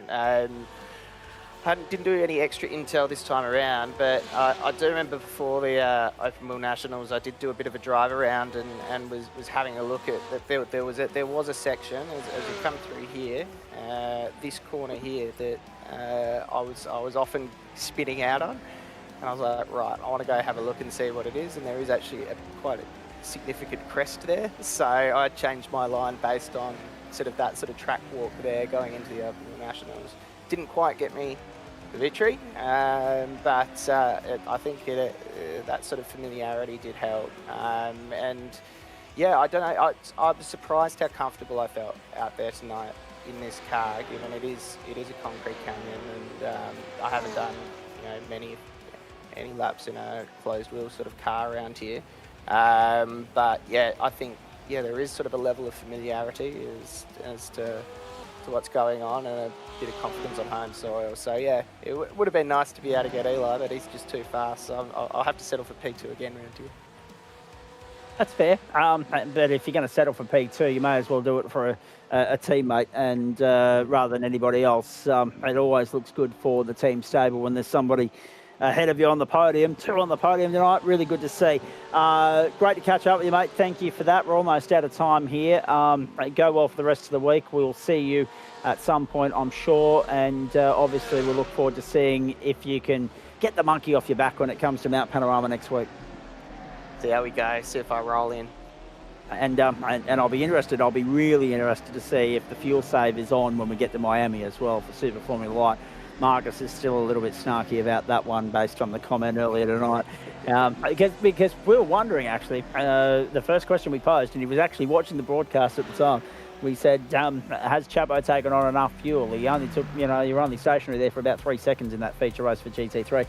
Marcus was like, Chapo always has the right amount of fuel on board. He always can make it work on the fuel save. So he was very coy with regards to that. And we knew you wouldn't muck up your fuel numbers either, but it was a very short pit stop. So that was the only thing that had us a little bit intrigued as to how it was all going to play out. Good on you, mate. Thank you. Thanks, mate. Very nicely done. I can't really say anything, ladies and gentlemen, but watch this space. There's my inbox is blowing up tonight. There's some massive news developing in the world of Australian motorsport, and that's all I'm going to say, because when it is put up online for all and sundry to sink their teeth into, you'll be able to think back to this moment and say, oh, that's what Zach was talking about. So that's all I'm going to say. Let's have a look at some championship points for you with regards... actually, no, sorry. We've got to do the AM results, don't we? We've got to do the AM results. You're right. Whenever you're ready, Adam, all good. There are the AM results for you. Heat 1, Dale Atkins, too good. Half a second over Nathan Harvey in the end.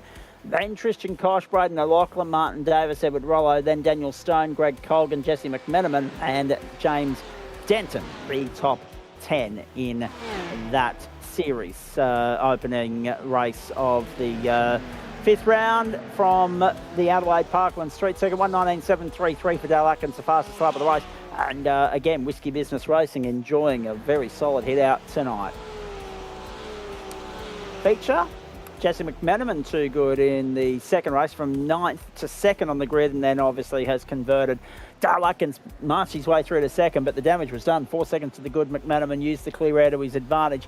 Jonathan Harris, Daniel Stone, Braden O'Loughlin, Martin Davis, William Yarwood, Tristan Koch, Andrew Hayes, and Greg Colgan, the top 10. We are here with thanks to Disruptive Labs, Waste Options, Trophy Ice, merch.tgsrci.com, and Flash Graphics. Merch.tgsrci.com is where you go for all your GSRC paraphernalia, and of course race.tgsrci.com is where you go to get involved in everything that we do and sign up to be a member and get out there on the racetrack in the thick of it with our other members in 2026. There's the updated championship standings for you. It paints a pretty picture for Eli Donaldson and Vermillion, quite frankly. He scored 69 points tonight. The advantage is just 64, and he's got 100 on Ryan Jones, who sits in 4th at the moment. So again, as Jonesy already alluded, those opening 2 rounds for him have really, really hurt him in the grand scheme of things. Alex Barrel on 2nd, 205, offering the only resistance to Porsche dominance at this point of the series. Have a look at that. 6 of the top 7 are Porsches. And Rodney Gollan also a Porsche in 10th. Only Josh Fitt and Alan Holgerson driving anything other than a Porsche in the bottom half of the top 10 there at the moment. Josh Fitt, the only Ford in the top... Alan Holgerson, the only BMW, I should say, in the top 10. But Paul Rogers climbed up the totem tonight. They were 11th from 17th. 21 points between Barrelon and Adams, 15 back to Jones, then 16 back to Nick Wood, 11 back to Luke Page. Just 1 back to Aaron Schotter. It's a tie for 8th, Holgerson and Fitt, and 11 points back to Rodney Gollan, who's got just 1 on Paul Rogers to make up the top 10 and 10 on Alan Dawson. Everybody else is pretty much out of contention this early in the season. 160 points there covers the top 12 after 5 rounds of 10 in Waste Options GT3 Pro for 2026 and the first season of 4 thereof. Pro-Am. Johnny Wright on top at the moment. Paul Wood bolts up the order with that win in the second race tonight. Andrew Neal also bolts up the order 3 spots. He won the round tonight from Broden Friend and also Paul Wood. Wood, of course, in second and Friend in third, 50 and 47. 202 plays 182 and 165 for Andrew Neal, who has 8 points on Bobby Camo, 14 then back to Dave Oliver, who has just 3 on Bryden Friend and 10 on Jason Wilkinson. So 10 points covers 5th and 7th at this point in time. Dale Atkins 118 with that strong result tonight, but I get the feeling that he's been promoted based on the way in which everything's detailed there by Adam Lavis. You can verify that for me in just a moment. and up 38 spots in the process. So it's been a very good night out for Dale Atkins, but it may be too good a night.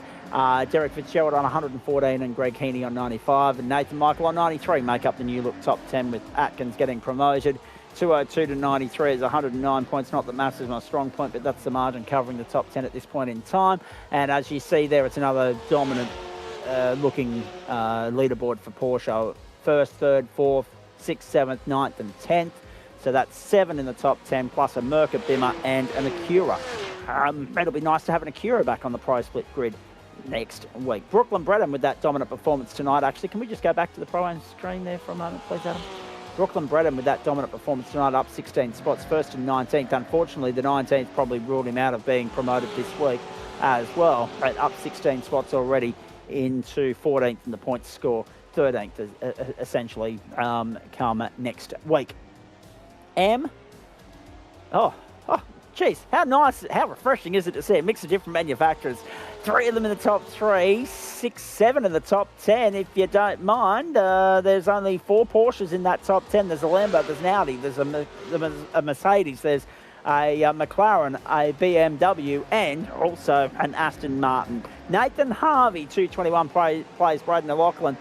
203, 189 for Tristan Koch, 179 for Martin Davis, 177 for Jesse McManaman, 161 for Tim Watson, William Yarwood, 119, Robert Gay, 111, Greg Colgan, 107, and JD Dent, 96. 125 points the margin, 1st through 10th at the moment. I've got Sam Chapman